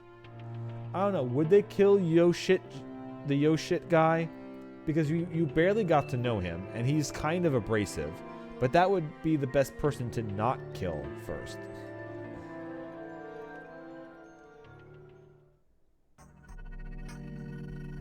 Like, the best person to just be dead would just be like the old man. If the old man was just dead, they'd be like, oh, okay, well, I guess that makes sense. And that would be it. Like, you would just be like, oh, okay. Like, that would be like the person who would, like, you kind of think might be one just because he's crazy. He could just be one, and he's hard to suspect, but he could just be the dead one and then you like, maybe he has a power. Anyway, I've seen these buildings on the outside, but it's my first time actually walking in. The shabby buildings built using blackened planks were more or less buried in vegetation. Some were on the verge of collapse. The way the frames jutted from the mist reminded me of the carcasses of giant beasts. Also, that's another question. If this is a town of outcasts, and nobody here remembers the last time that this happened, are the 2 oldest people in this town, did they ever have to deal with this ritual before? Because my question is, what if somebody here was a survivor from another time this happened? Like, maybe the crazy old man ended up being the only survivor from a past game like this. So maybe this town was filled with a completely different group of outcasts that either all were wiped out except for one person, or maybe the old man was a wolf before but isn't now. Something like that would be an interesting thing for them to go over. Oh yeah, no one here actually dealt with this before. This is everyone's first time. And then the one crazy guy goes, nope, not mine. I walked to the line between the grass, a footpath surely. I often heard something small jump in the grass. It was probably just some bugs or frogs, but it still made me flinch. Rikako-san lives here, right? Yeah, in that house. Shit, why must she live in a place like this? If you don't know, there's no way we would. I guess it's the Mirogama's orders. To my knowledge, she moved to Yasumizu in her own accord, and there's no need for her to be here in the first place. Maybe she knew the mist was coming and came to cast a spell or something to keep it away. That sure didn't work though. Takumi Maro, I don't mind you being disrespectful of me, but you should choose your word when talking about her. She's a legitimate Kamafujiyoshi family head. Like I care. This is Yasumizu. She said it herself, didn't she? In the feast, we're all served on the same platter. Rikako-san, Rikako-san, are you alright? Apparently, Takumi-san didn't like the Yumatsu family, or the 4 head families in general. Now that I thought about it, though she wasn't as disliked as Konosuke, the villagers in general weren't fond of Rikaku Yumatsu. She seemed to be a pretty obvious outcome, though. It seemed like a pretty obvious outcome, though. Yasumizu was a settlement for the ostracized. It was impossible for a member of one of the head families who openly spurned them to form a good relationship with the locals. Rikaku-san emerged before too long. She was wearing her usual stage getup, and she didn't seem any different from how she looked yesterday. I needed to check on Miko. We moved to the next house. It felt like Rikaku-san was urging me, so I woke the girl up. Miko-chan, it's morning. Well, I couldn't imagine Rikaku-san raising her voice, but the other 2 probably didn't feel like they had to get involved with the girl. After a few calls, she finally came out, still half asleep. Bah. Miko, I'm glad you're alright. Kyo, take them to the dining hall. Come with me, Rikaku-san. Watch your step. Yes, She was apparently trying to get my attention, so I turned around and said, "Yeah?" I'm sorry. Her sudden apology left me completely confused. She then departed alongside the other two, leaving me alone with Takumi-san. "Are you sure we should go on without Kiyonosuke-san?" "He'd be useless anyway. I only brought him along in case I was the Uemasa's mock priestess that died. But now that I know who got killed, he could still be the old wolf guy. Shut up! If old man Kanzo was around, he'd have been woken up earlier than anyone and searched the length of Yasumitsu 3 times by now. Sorry. His house is over there."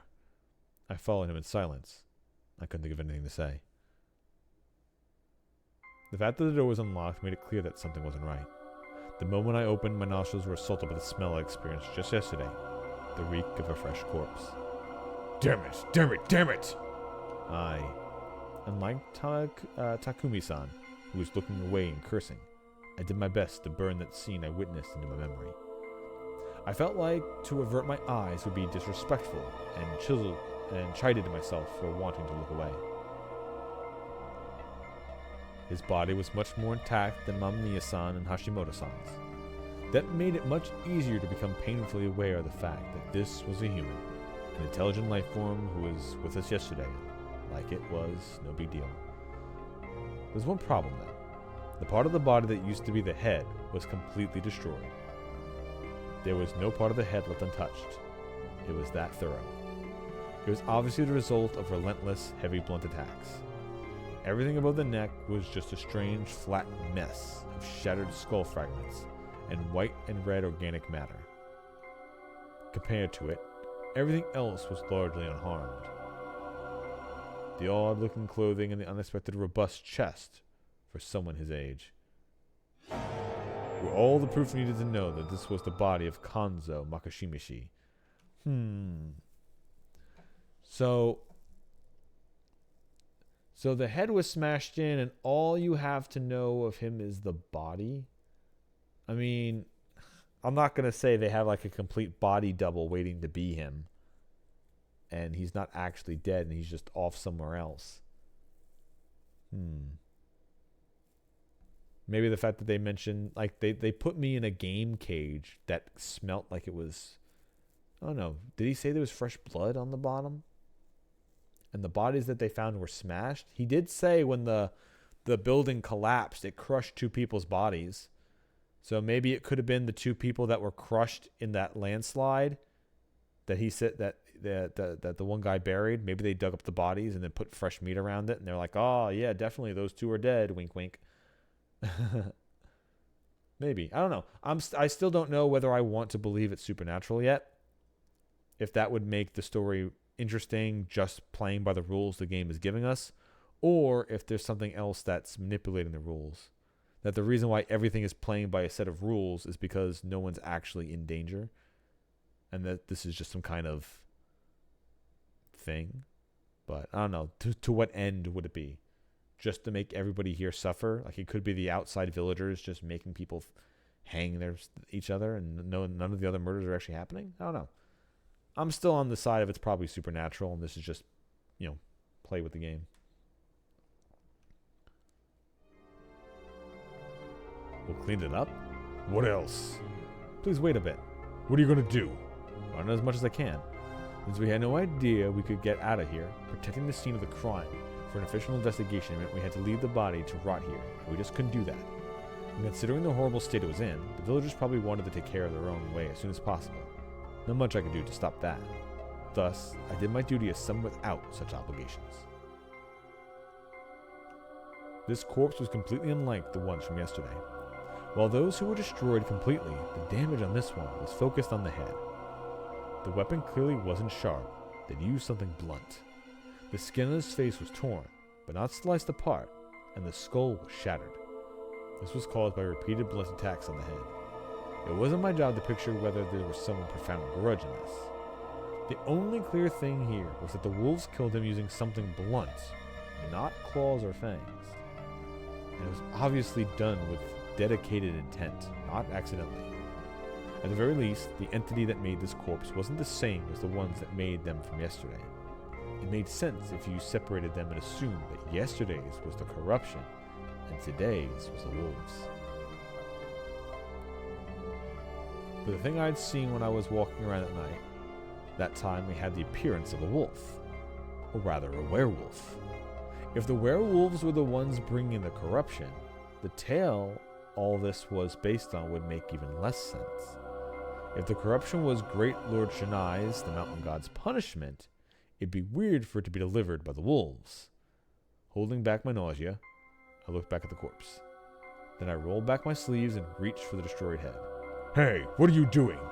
I'm pretty sure I'm wrong, but I still have to look. Decapitation meant body doubles. Mystery writing 101. Hey, I said that too. If someone brought in and killed a person with a similar build to Kanzoshi's and left him here, his death could easily be fake. Did Kanjo-san have a silver capped tooth in his lower jaw? No, he didn't. His voice was strangely forced. I looked at him and realized he was kind of pale. I might have overdone it. Still, I couldn't be soft with the situation. He wasn't proud that he didn't need any crowns or anything despite being over 60. Why? Did you find one? No, I only asked to prevent any misdirection. It's a healthy set of teeth. What the hell? The lower jaw was mostly intact, while the upper one was destroyed along with the rest of the head. Despite that, I saw a hint of the old man in the eyebrows, and that dark hair with streaks of gray in them. It was pretty clear. It was the one and only Kanzo Makishimashi. So it was probably pointless to keep thinking about the way he was injured. My hands were all messy. I'd have to wash them later. The corpse aside, Kanzoshi was lying on some thin bedding, and there was no sign of a struggle. He was either instantly killed by the first attack, knocked out, laid here, and then killed. Still, it wasn't a corpse that was easy to make. The situation here was peculiar. One point I found curious was the fact that Kanzoshi surely obeyed the shelter law and locked himself in. However, the lock on the door was still perfectly intact. So logically speaking, Kanzoshi had opened the door and let the culprit in. There was no sign of resistance, so it was probably done by someone he felt safe with. However, if this was a normal killing by the standards of the Feast of the Yomi Purge, then this was definitely made possible by something unnatural. Back to the situation at hand. The futon and everything around it were bloody, obviously, but there was another strange thing about the crime scene: the dampness. Some spots were really wet, and clearly not because of the mist. It was like the murderer purposely spread some water here. Were they trying to wash away the blood splatter on them? Or was there no point in doing it in front of the body? The footprints were faded, but they were trying to cover their tracks. They were still pretty visible though. It was more like they put bloody footprints on a futon and tatami that was already wet. The shape of the print. So maybe Maya, was it Maya? Whatever the fuck her name is, or Haru? Maybe Haru went to her grandfather or father, whoever that's supposed to be, went to him, and he's like, "Why are you disobeying the laws? Get over here!" And then they went to bed. Werewolf came in and killed him. She woke up and was like, oh my god, he's fucking dead next to me, and I was in the room with my grandfather or father. Oh my god, this looks so bad. Oh my god, I need to get out of here. Uh-oh, blood's on me. I gotta wash this off. I hope nobody I hope nobody thinks that I'm the wolf and hangs me. I don't want to die. Because it would be too easy if it was just, oh yeah, she's a wolf, her father let her in, and then she killed him. And that'd be too easy. So that's going to be my guess. The shape of the prints told me they weren't made by Western shoes, Japanese clogs, or wild beasts. They were just long ovals reminiscent of those made by Zori sandals. There weren't many of them though. Most of the blood was absorbed by the futon. But from what I had, I could tell there was only one type of footprint. Find out anything? Nothing special? Thought so. You don't specialize in this, do you? Sadly, no. All I knew was that the culprit was a very dangerous human. As I washed my hands, Takumi-san removed the sliding door and put Kanzo-san's remains on it. He covered his destroyed face with a nearby hand towel and prepared to carry it. You take the other side. Got it. We lifted up, and yeah, this is definitely a job for two people. We went out into the mist. Are we throwing him into the Saranaga? That's what Ba-chan would want. Because he'll be corrupted if we don't? Yeah. A voice devoid of life. I couldn't call out to him. Pushing him away further was dangerous. I could tell by the air about him. It's my fault. Why? Because I messed up in the feast. That was entirely possible. This proved he was aware of it himself. I would have said that, but it felt wrong. I don't know much, but I think you were trying to do your best. That's what the point if I mess up like this. You need to make up for it, I think. You'll have to be the one who leads Yasumizu now. I can't. Well, I couldn't either. I was just an outsider, so I had no idea how to console him. Feeling powerless, we approached the dining hall. We pass by here and go straight for the graveyard. Tei Yamakawa-san had come out, too. She was in the midst of prayer. Kaori Oribe-san was... Why do they keep doing the fucking last name? Just call her Kaori. Was standing outside the door next to her. She looked completely out of it. Rikaku Uematsu was covering Miko's eyes and looking straight at me. Haru-chan, Kanzo-san's actual granddaughter, it is granddaughter, okay, was watching her grandfather's corpse with an intense expression. It probably wasn't good to make any assumptions here, but I couldn't help it. I felt like her expression was full not of unbearable sorrow, but of anger, hatred, and disgust. I'd never seen them have a nice chat, so I wouldn't have been surprised if they didn't see eye to eye. But still, I'd have liked it if she made a different expression, if only for this moment. I could only think that because I was an outsider who wouldn't know shit. It wasn't good to make assumptions. Shit. Why was I in this position? Just how much could I even learn in my position? But, as it turned out, I was still understanding the situation.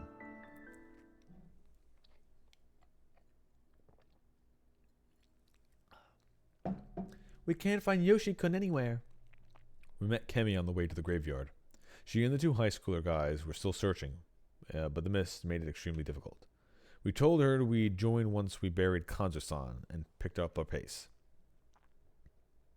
The graveyard wasn't for that. Yasumizu wasn't very big. It only felt like it caused of the mist or the load. I completely forgotten about him. He was alright too, huh? I had no idea why, but he was looking at us, clapping and laughing. That meant that Yoshi... Yeah, I was just calling him Yoshi. That Yoshi was the only one we hadn't seen yet. I was told there would be only one. The wolves are supposed to kill only one person per night. Not saying a word, I hurried to finish the job. That led us to finding him early. Yoshi was on the shortest path of the cliff, in the grass of the graveyard, though Takumi-san had only noticed him by chance. That was how deep in the grass he was, and how many pieces of him there were. It reeked of death too, but it was mixed with the smell of trampled grass and a strange beastly odor. Maybe not all the blood around here was his. Unlike Kanzo-san, he left clear proof of a tough battle and intense pain. Yoshi, you had guts. Takumi-san's voice was shaking. He picked up a soccer ball-sized object. Half-eaten and basically a shadow of what it used to be, it clenched its teeth even in death. Can I... Takumi-san gave it, Yoshi's head, to me, and I put my finger in its mouth. I was curious about what was stuck in there. What I found was a clump of beastly fur. He literally fought tooth and nail, resisting until the very end. Resisting what? Obviously, the being that brought the corruption. It didn't take long for the news of Yoshigitsu's Oribe's death to spread across the village. I'd heard that the pain of losing one's child was beyond any description. Even so, Kaori-san broke down so badly it felt abnormal. The mild-mannered woman became a mad beast. We had to band up to keep her from running to where we found Yoshi's corpse. We'd already gathered it up and thrown it into the Saranaga after all. Takumi-san kept the tufts of the boy's bleached hair, which he gave to Kaori-san. She instantly put it into her mouth. Though her wailing and choking, she did her best to chew and swallow it. It was a wretched, gloomy, and miserable sight. Though it might have been an act born of ultimate motherly love. I assume is that a Japanese custom or something like that? I haven't heard of that one before. Whatever the case, no matter the shape, it was too late to try and bring her child back into herself, not to mention absurd and pointless. That is how it looked like in my eyes. Okay, so it was just something that she was doing. Okay, huh. Wonder if that's going to have an importance later. Let's begin the feast. We gotta do something about the one who killed the old man and Yoshi. His words got the attention of basically everyone present. But they didn't reach the sobbing mother and her older son, who was gently consoling her. Yoshi. Why did he have to go against the laws? His efforts and death had only worked to corner not just his mother, but everyone else here. But this also means that he either died to the corruption, but if he had a tuft of hair in his mouth that he bit onto a werewolf, then he was killed by one of the wolves. So did the old guy die by corrupt? Like, so one, if the wolves can only kill one person a day, someone here died from something different. So either he was killed by the taint or whatever the fuck, the corruption. So either Yoshi was killed by the corruption and the old guy was killed by the werewolves, or he was killed by the werewolves and the old guy died by something else. Because the old guy, it couldn't have been the corruption unless he let somebody stay inside the house, which was his granddaughter. So the corruption killed him that way, maybe. Anyway, that's just me assuming that it would have been her. Anyway, the efforts in death only had worked to corner not just his mother, but everyone else here. It was useless. He'd gotten some weird fur for us. No one, not even me, had any doubts about what we were dealing with here. A situation where everyone was desperate, acted on their own accord, and didn't know how to use their lives well was basically the worst. And apparently, this line of thinking I had. Oh shit. I can't. There's no back, huh? Fuck. Log. And apparently this line of thinking I'd had would foreshadow the next turn of events. Okay. Where did Haru-chan go? Shit. Why did everything... Okay, we're good. Shit. Why did everyone have to be such in a hurry to do the worst things possible? Kemi, Serizawa... it was just Kemi, Mochi, Takumi, and I went out to search for Haru. Kaori showed no signs of calming down, and Yasunaga-kun stayed with her. Kinosuke refused to come, arguing that it would be bad if there wasn't enough manpower around the dining hall, and he wasn't wrong about that. It wasn't unlikely that some fur-covered murderer, or Haru-chan's kidnapper, was still around. To prevent any surprise attacks or accidents, we split into pairs. We were given a hoe and a sickle to do self-defense. Be careful, you two. Shout if something happens, loud enough so we can hear you, but low enough that others can't. Alright, let's go, Mochi. Time to do work, Hassan. The skirt would have made the search much harder for him, so he changed into his school uniform. It wasn't cut out for the job either, but he had no other clothes, at least better than that one-piece dress. He seemed to be enjoying wearing girls' clothing, so changing into the uniform was probably his way of showing he was serious about this. He kept his easygoing tone of voice, but I felt like there was gravity in his eyes too. He might have been pretty shaken. Haru-chan. Haru-chan. We walked around Yasumitsu, shouting until our throats became dry. We checked every bush, all the patches of tall grass, and behind every tree. We even searched the water around the paddy fields, but didn't feel like we were any closer. You're finding her. What do you think happened to her? Oh, what do you think happened to her? I don't know. Maybe she's shocked by your granddad's death. No, before that, she'd been acting weird since this morning. Was she?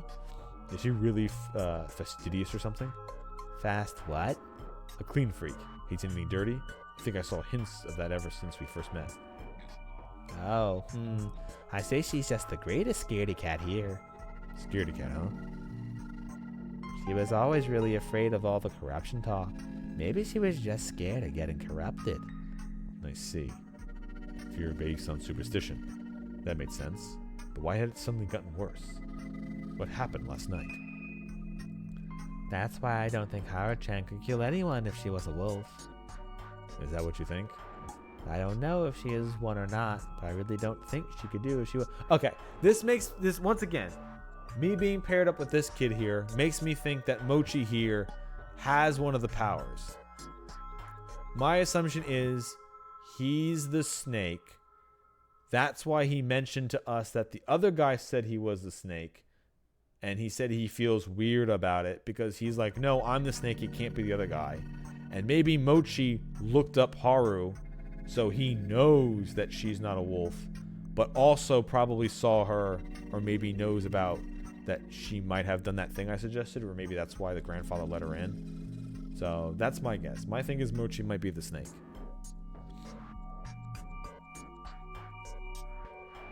How prudent. That's unlike you. Well, we're not talking about me here. I don't want to try and get a read on you. I just want to hear your ideas on what's going on with Haru-chan right now. Or maybe they're both monkeys. That could also be it. They could also be both monkeys, so he knows it can't be her. I have no idea what you're confused about. But to me, Haru-chan is as important as Yasun, if not more. I don't really care about anyone else. So we should just find her. Good point. But no matter how hard we searched, we saw no sign of her. She could have been hiding somewhere, or maybe she collapsed. But I was beginning to entertain another idea. What if she ran away from Yasumizu? I asked, knowing everyone would deny the idea. That'd be pretty hard to believe. When the mist comes, Yasumizu is connected to Yomi, Ba-chan's words, so anyone trying to escape would just end up there. Not to mention those mountains are dangerous. All that considered, if there was something that'd drive her to escape from the village, what could it be? Everyone fell silent. They couldn't even imagine it. It was like their brains had stopped working. If she'd actually wandered out of danger, then we'd waste too much time searching for her in the village. I had to hurry, so I didn't hesitate to use some big assumptions that bordered on chicanery. What if she can no longer trust the village or the people here? What do you mean? She might have seen something at night or early morning, or come to some sort of realization. Like, for example, what if she found out that someone she knows well is a wolf who killed people like it was no big deal? Everyone gasped. She's young, so she's still pretty unstable. And since Yasumizu is so small, it wouldn't be strange if she felt like she'd lost her place here or someone betrayed her. The girl seemed pretty emotional, so it makes sense that she'd jump straight to running away. You make a solid argument. But then what do we do? Give up? That was the thought of someone from Yasumizu. I'll go look for her. I'm not afraid of the corruption. And that was the thought of someone from Yasumizu who had few screws loose. Anyway, I'm an outsider. Not exactly averse to leaving anyways, so I'll look for her too. I said I'd stop you, didn't I? Don't worry, I'll head back the moment it gets dangerous. She definitely won't head in Saranaga's direction, so focus on the path to school. Also, adults shouldn't turn their backs on children, right? Hassan. I can't argue with that. Of course, it's possible that she's still in Yasumizu, so you two keep on searching for her here. Leave it to me. Run away if it gets dangerous. Hassan, what about what you just said? What do you mean? You know, the thing about Haru-chan losing trust in everyone as a result of something she saw? What about it? That didn't actually happen, did it? Who knows? I was just raising the possibility. It's likely though, isn't it? So, what you think, she saw me or Yasukan walking around with a mouthful of huge fangs? That's a possibility too. Not sure I buy that. Is that just your intuition talking? Yep, it is. Speaking of which, I also feel like this feast of the Yomi Purge is designed to keep the wolves from being outed easily. You can't see them at night because you can't walk outside. You can't stay gathered in one place and watch each other. You can't call the police, so there can't be any investigations. And since everything's covered in mist, things can happen without anyone realizing. And that's why you can't get out of that sort of solid proof. How could the players send people to be hanged without the slightest bit of material evidence? If you ignored the Weird Guardian's powers, it would all be quibbles, argumentation, sophistry, emotional arguments, connections, popularity. Basically, the power of communication. I don't really get why, but yeah, I think it's designed that way on purpose. Nothing was certain. Like I said, I think the game itself is the punishment. The game itself, making the villagers have to kill people, watching their people that they're very close to die. That's obviously the If this was supernatural, that's the point of the game. It's just to make them suffer as their punishment. Maybe this is supposed to be some kind of punishment game that redeems them to now go back to the rest of society? They were put in a dangerous argument, with only weapon being their eloquence. It was a feast of doubting, hurting, and eventually killing one another. If there was such malice behind this, then Chikamochi Kamoshida had a point. Are you a detective or something? Huh? No, that'd be Yasun. He might know more than he lets on. I'd have to talk to him then. We arrived at the mountain pass separating Yasumichu from the rest of the world. The large stones at the sides were like torii without a top. They might have had religious significance. There's no rule against stepping beyond here, right? Nope, only that you can't run away from the feast. We were going out to find Haru-chan, so we were good. Ignoring the fact that Haru-chan was breaking the law, we passed between the stones. But we soon had to stop. The path was blocked by a landslide. According to Mochi, despite being pretty rocky, the ground in this area was strangely fragile, and landslides weren't that uncommon. There had been some pretty bad rain there 3 nights ago. And there, if that was related to the mist's appearance, it wasn't unlikely that we'd get both the mist and the landslide at the same time. Despite that, this felt just like a bit too convenient.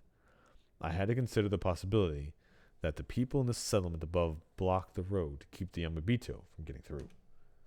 Hassan. There was something way more important. We found footprints in the still damp mud. It was proof that she'd passed through here. They disappeared into a small cliff that only reached up to my shoulder. She'd have climbed up and disappeared into the forest. Let's hurry. Yeah. The term virgin forest was used to describe forests that were still untouched by mankind, letting nature have complete control over it. Many of the cedars here looked imported, but that term probably didn't apply to this one. However, it wasn't intended to whatsoever, so the words natural or underdeveloped definitely worked. There were many fern saplings on the surface, a canopy of leaves above, and a thick mist all around.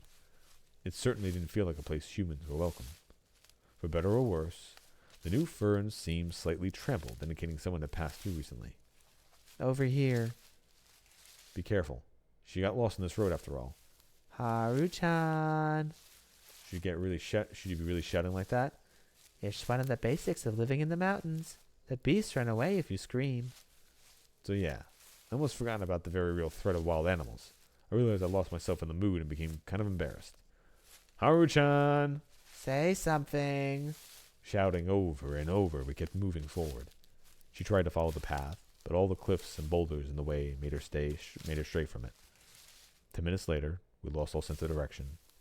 Yeah, this place really was dangerous. Could we really find her? And even if we did, wouldn't it be too late? I was reminded of Yoshi Oribe and his cruel fate. We were all about to lose yet another life, as my thoughts turned that way to a real possibility. I heard some weak weeping. Haru-chan. Mochi, stay away. Are you alright? Please, don't come after me. I had a bad feeling about this. Something really bad might have happened to her. Wait up. Hey. Mochi went after the voice with no hesitation. His body was quickly buried underneath the plants and mist. Give me your hand, Hassan.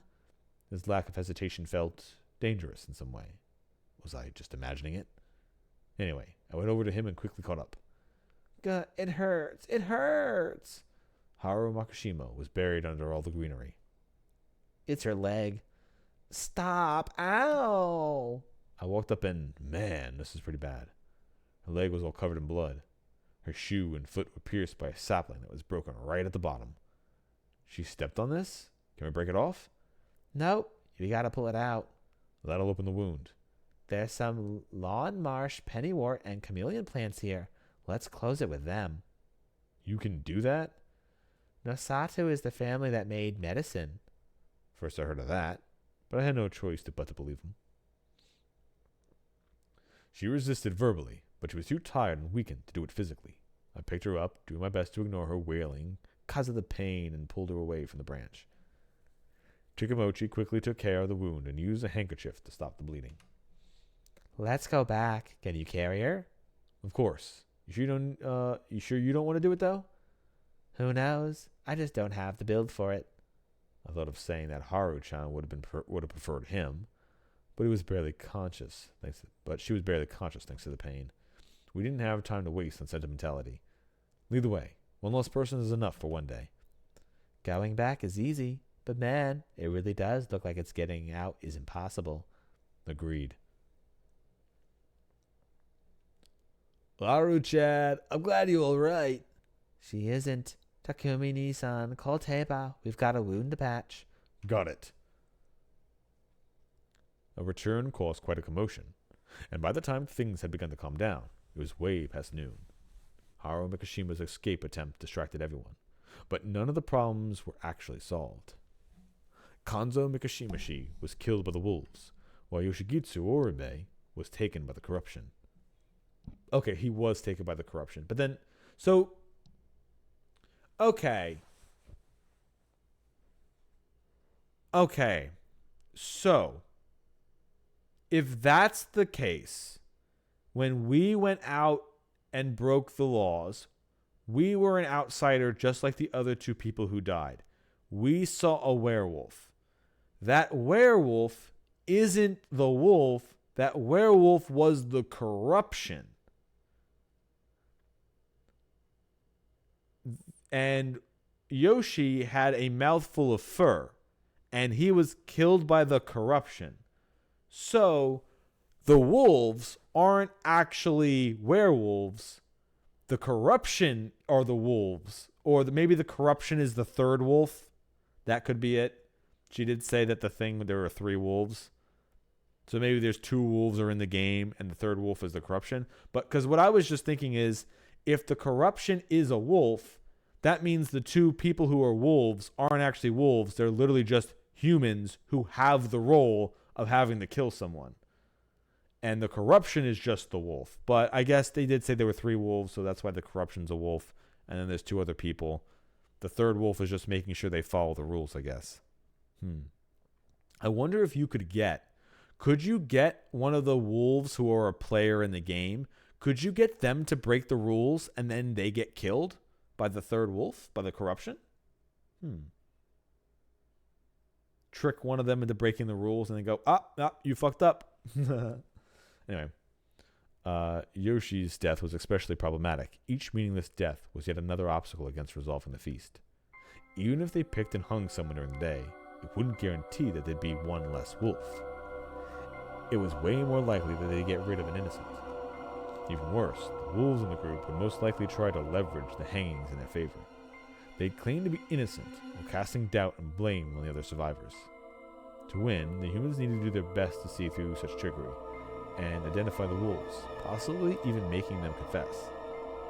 Also, one of the other issues is, so these 2 people died, and we didn't have a choice in the matter. So, there's not going to be a different reality where there's a choice that we could make that would change if somebody else died instead of them. The only choice I guess we could make would be something super early on where maybe we prevent some deaths from happening. Because that might be my guess. One of the events unlocked by the keys might be us going back to a very early choice and getting the 2 reporters to be part of the ritual so they won't be killed by corruption. And maybe also then deeming that they are in fact also not wolves so they can be trusted. Maybe. That was how I saw it anyway, and I was the one with the least info here. With that in mind, all humans who died by breaking the rules were actually doing the wolves a favor. If she'd actually disappeared, I'd have said the same about Haru Mikishima, assuming she was a human anyway. Perhaps someone encouraged them to break the rules. If that was the case, the wolves are ruthless, knew the rules well, and were steadily advancing towards a complete victory, when all humans lay dead. That'd be someone influential or a player who's invaluable to the humans. That'd be Kanzoji-chan or Yasukan. And just as we feared yesterday, the wolves had silenced one of the most important people in the feast. It was hard to believe they'd chosen him just because they were scum or because they didn't like him. The situation was really bad. Getting a drink. Another thing to note was that Yoshigitsu's tribes was that Yoshigitsu Oribe's death greatly affected Kaori-san, who was responsible for everyone's meals. That was a major problem. Good work, everyone. Here's some. When she tried to give the tea once we returned to the search, her face was pale and she was shaking like she was having a seizure. Despite her attempt to carry on as normal, her composure was in pieces. It was so painful I could barely watch. Takumi-san should have been supporting her, but he was just as gloomy, hanging around his head. In the end, Kemi had to lead Kaori back to her room and stay at her side. I could only hope that she was enough to calm her down. However, it was nearly time to do the inevitable. I recall you saying that we should start today's feast. Now is as good a time as any, don't you think? Kinosuke addressed the downhearted people gathered in the dining hall. Does it look to you like anyone's up for it? They say the day will end at this rate. The wolves are clearly intent on killing us all. Can we really waste time waiting in a situation like this? I'd work in their favor. We have to pick someone to hang, no matter what. Don't you agree, Murao? All right. Yasunaga, try talking to everyone upstairs. That was where Tei-san looked after Haru-chan, and Kemi-chan looked after Kaori-san. Oh, I'll go. You'll have to go, Bochi. Just let me. Chikamochi winked at me, for some reason. It might take a while. Yeah, take your time. Everyone has to be there after all. I will go prepare. Please do. Oh, wait. Now is my chance. Nasunaga-kun, can we talk? Huh? About what? Sorry about your brother. Thank you. That makes it a bit better for him and I. That's a very mature way of you to talk about it. Maybe I should have surrounded more by age then. This boy was already pretty mature. You didn't get along with him? That's not it. We didn't always see eye to eye, especially recently, but he is a really good guy. I think so too. It seemed like deep down he was a tough guy routine was really just an act. Did you get along with your mother? He did. Despite all he said, he really loved her, and she probably loved him more than me. Oh, that's not what I was asking. Sorry. All human relationships were complicated. Prying too deeply wasn't a good idea. Well, I'm sorry. What did you want to know? A few things, mostly about the legend. Dayside is a better person for that. I need the opinion of someone more rational. First question. Why do you think the wolves kill the humans? Because they're angry at humans for tricking and killing them. Let me rephrase that. Why do the people given the role of the wolf suddenly become able to kill their friends and family with no remorse? Are you suspicious of Haru-chan and I? Oh, no, sorry, that's not it. I want you to look at this from a general perspective. Say you've been told that you're a wolf. Could you just accept it and start killing people? No way. Exactly. No way you could. Of course, there are those you could, but most couldn't, either out of fear or guilt. Well, didn't they say that the wolves kill somebody and replace them earlier on? So, like, these people aren't actually... But once again, maybe my idea of the three wolves is wrong, and the corruption is the wolves, and these really are people who are doing it. It'd be cool if there was actual personal reasons why people were killing people here. Like I said, if it was more grounded and wasn't supernatural, that would actually be pretty neat. Someone's using the legend to cover their tracks. Mochi is a good example. The people here are afraid of certain things, but they do have lines drawn in the sand. If the lives of those that they care about are on the line, they won't hesitate to face the corruption of the wolves. That's only because Mochi's special. He's a genius. Genius? Yes, he could easily make predictions and decisions normal people can't, and he'd readily throw away anyone or anything he doesn't care about. Everyone else thinks he's weird, but I think he's a genius. I see. I think I agree with you there. The only ideas I have on the wolves was something I made up like in a snap decision. I think the girl we've been interacting from the very beginning with, she's a wolf, and I think the old lady is. But that's literally me without like just no clues, just randomly picking two people. That's it. Just me randomly picking two people. But yeah, nothing yet. This is like the first night where the wolves actually killed people. I'm also still don't know whether the corruption is the wolves or if that's something separate. Because right now it looks like the corruption is the third wolf, but I don't know if them saying that there were 3 wolves literally means there's 3 and the third one's the corruption. And so my theories are kind of all over the fucking place at this point. But most of the theories that I have, or a lot of the information we're getting now, is probably complete bullshit. Or the easiest line of thought is probably wrong just to keep the story more interesting. So that's what I'm thinking so far. Anyway, let's see. I think I agree with you there. But anyway, what I'm saying is that you people aren't the types to magically become murderers just because of some corruption. Of course, there'd be people who do it because the corruption would come for them if they didn't. But even if they wouldn't do it without hesitation. But the wolves we're dealing with aren't hesitating at all. Well, I don't know what you're going with this, but I think it depends on the personality of whoever the wolf is. It'd be easy for people who'd ever had any aversion to killing. But there are 2 wolves, right? Yeah, it seems that way. I see. Let me ask you this then. Does Yoshimitsu have more than one person capable of murder?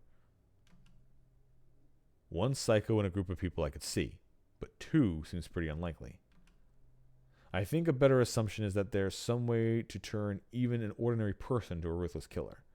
I mean, like, it could even literally be, like I said, the girl who we've been interacting with this entire time could be one of the wolves, and she was just hanging out by the river hoping to find someone else to pull into the game so that we could help figure her out.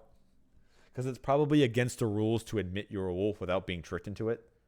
You can't, though, like, if what he's saying here about the wolves knowing they have to kill people and feeling bad for it, then if they really did feel bad for it, they might just say, oh, I'm a wolf, but that might ruin the game. Maybe there's some other rule besides that, and you have to accidentally trick them into doing it. So, once again, that would cut off the ability of somebody willing to do it.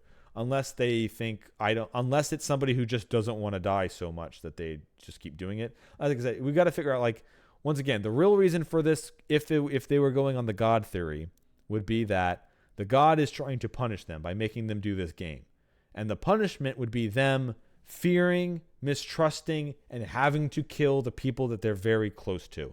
The wolves have to kill people they're very close to, and every day at the feast, they have to throw up somebody to sacrifice.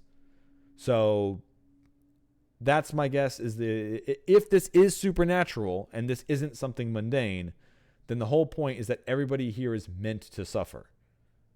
Whether you're a wolf who has to kill people you know, or people who have to vote to have people die.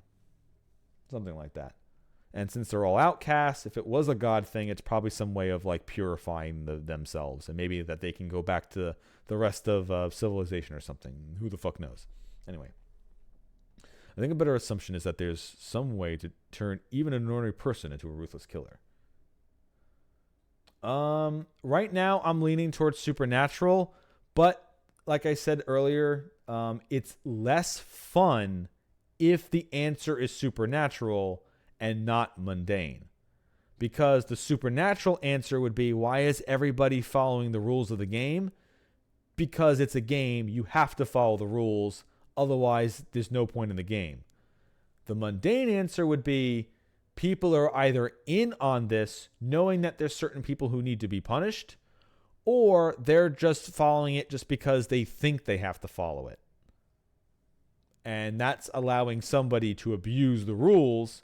Because if somebody is doing these killings for a reason and doesn't have to obey the rules, then that would be the easiest way out. If somebody can just not give a fuck and just fake the entire thing. The only problem with that would be is, how would the people with roles in the game, besides the wolves, know they actually have powers? How would you know? How would the crow know the person that they hung is a wolf or not? Or someone who was killed by how would he know who they hung is a wolf or not if they didn't actually have powers? if no one has any powers at all, there are no monkeys, there are no snakes, there are no crows, and it's complete and utter bullshit, then it kind of breaks down your ability to figure out, unless you're trying to figure out like what the game inside the game truly is. And it could just all be complete ass bullshit. The only thing that would be wrong is if somebody thought they were the spider and wrote somebody's name down and that person died.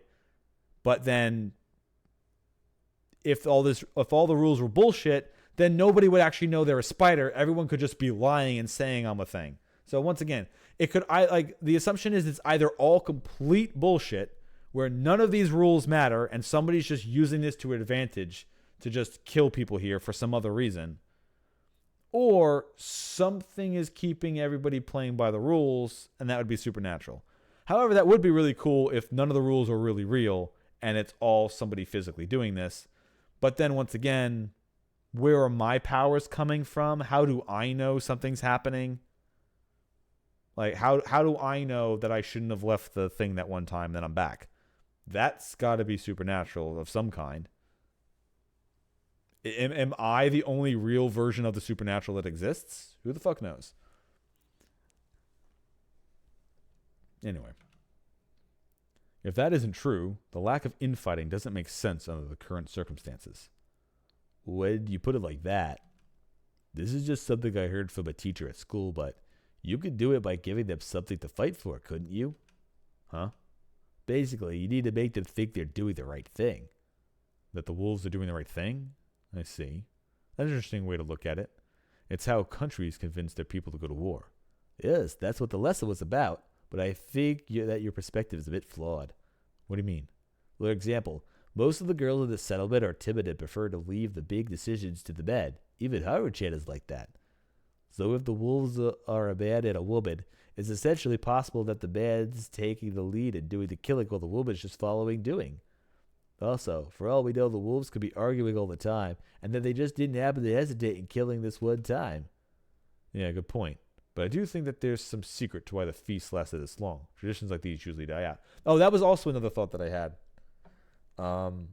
That if everybody in this town had never experienced this tradition before, is everybody here brand new and never done this before? Or is there somebody here who was in another purge at one point and either survived or was a wolf the entire time? Because this could literally just be the town being purged just so everybody would be dead. And maybe if you survive this game, then you won't be exorcised from the rest of the civilization. You can go to the other town again and live there normally. And maybe they just want to put new people here, or maybe they're just like fucking whatchamacallit. Or maybe this is just the other town above them being like, yeah, we want them all dead so we can use this land. We want to develop it. Anyway. But yeah, that would be fun. Like the old man who cried wolf was a wolf in an old game, and that's why he's still here. Or maybe he was a survivor. It was him and a wolf, so he chose to hung the other person, and that turned out to be a wolf, so he's the only one left. So that's why he's hanging around the town. And since he's, in quotes, crazy, that's why it's hard to get information from him. He can't just say, oh, I remember this. I used to be around here before when this happened one time before. Instead, he just goes, and cackles at you. Anyway. It makes me think that there must be a way to ensure the killings continue. Your idea is certainly interesting. I don't think you should call it interesting. Not in a situation like this. Oh, sorry about that. That wasn't sincere of me. Let me ask you one more thing then. Go ahead. I was working under the assumption that nothing particularly strange is happening here. But what about you? Do you think there's something mysterious going on? I don't want to believe it, but I think there is. Why is that? Did you see a god or monsters or something? No, it's hard to put the words, but the fact that the mist appeared when we had a whole 4 outsiders here made it feel like there was a higher power at work. No matter how I look at it, I don't think mist like this could have been produced by human hands. Not to mention, it's strange how the wolves could enter sheltered houses or kill the people here. Oh, that's also another one last stray thought before I go back to actually reading, because I want to finish this night before I end the stream. The fact that we have keys that can unlock things, and we can go back to choices, that could actually just not be what's happening to our character. He could literally have fallen asleep for a brief second in the outhouse and thought he saw a werewolf and died. Meanwhile, he could just have dozed off in the outhouse, woke back up, and then did what he was told. And even if we go, like, at the very beginning of this, there was him not thinking about why he left civilization. That could literally just because the story didn't want us to know it. So there could just be one where we go back to that point and use the key where our main character finally mentions why he left. And then that's just more story we get to know about him for something. Or it could be him being like, oh, why did I leave? Oh, because I'm actually some kind of supernatural being here to help the town. So that could be another thing as well. It could be a mundane thing that's just there to tell us more story, or maybe to tell more about the main character, and that he doesn't actually have any supernatural powers. He could just be imagining he saw a wolf, and all these times that we get to choose different paths could literally just be, just keeping the story going, and it has nothing to do with in reality. Because I chose the one thing where we wandered into the mist to die, because they said we would die there, so I figured, all right, let's try leaving the town and see what happens. And the game just said, you walked in the mist for a long time, and then, oh well, the end. It didn't say you died, it didn't say how, it just said, game over. So it's not like, and your character never mentions how he knows. Like, he never says, oh, damn, I tried leaving, and I got lost in the mist, and now I'm back here again. He's not remembering getting lost in the mist. He's acting like that never happened. So maybe what we're doing here with the going back in time and choosing different choices isn't something our character is actually doing. It's just something it's making us think he can do because it's letting us do it in game. So more fucking expanding on it, making it fucking even wilder. Anyway, that's the last aside. The last aside. There's also the fact that if one of us killed someone, you'd see a change in their behavior, or some evidence would be left behind.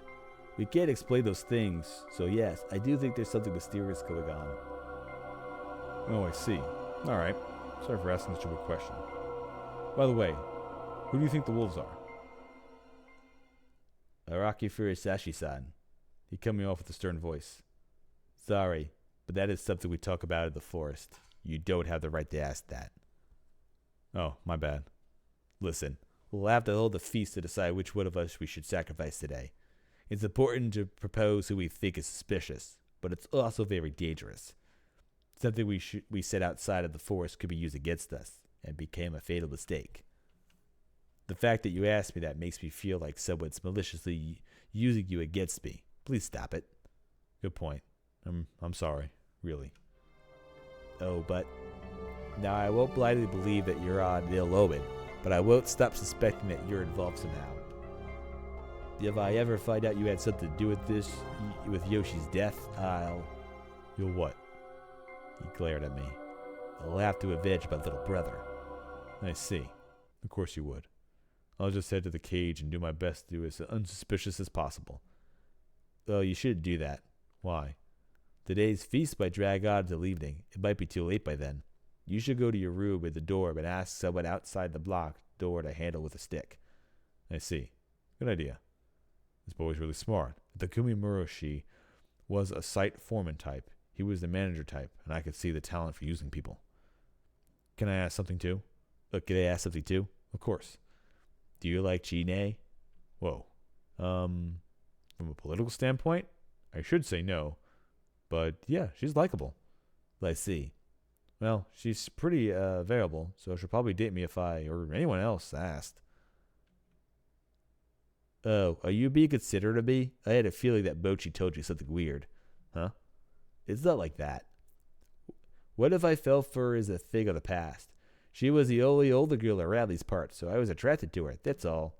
This place was a gloomy and serious, and she was the only free-spirited person here. She's as amazing as Mochi.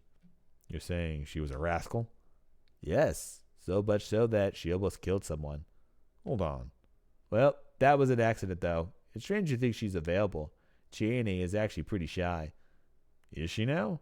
Or maybe she just changed a lot during her 3 years of college. Yeah, I've already gotten over her. Now I feel like you're the one being weirdly considerate. That's not healthy, you know? It's all good if you like her. This is hardly the type of place for that. Good point. That was it, huh? Eventually, everyone gathered and went to the hall. Just as I was told, I asked them to lock me in my room. After getting everyone, including Takumi-san and Tei-san, to understand Yasunaga-kun, Kemi and I went to the dorm. GAD, you think he could jump for the window to the branches? No way. Even if he made it down, he couldn't get back. The two verified how secure a place like this was to lock me in. If they were the wolves, it'd be impossible that I with them. Humans stood no chance. Anyway, we're locking you in. We'll come open it if we have the time, but you might end up staying in there till morning. Alright, fine by me. Just give me a cup of ramen and some water and I'll be fine. It's gonna be hard, but I hope you'll do well. Thanks. Sorry you caught up in the problems of such a crappy village. I'm more worried about you. Wow. Isn't that nice? I'll do my best. All done? We're locking you in then. Yeah. You be careful too, Yasunaga-kun. You're your mother's only child. Yes, that's true. And so, the door was closed. I could hear them set up the stick.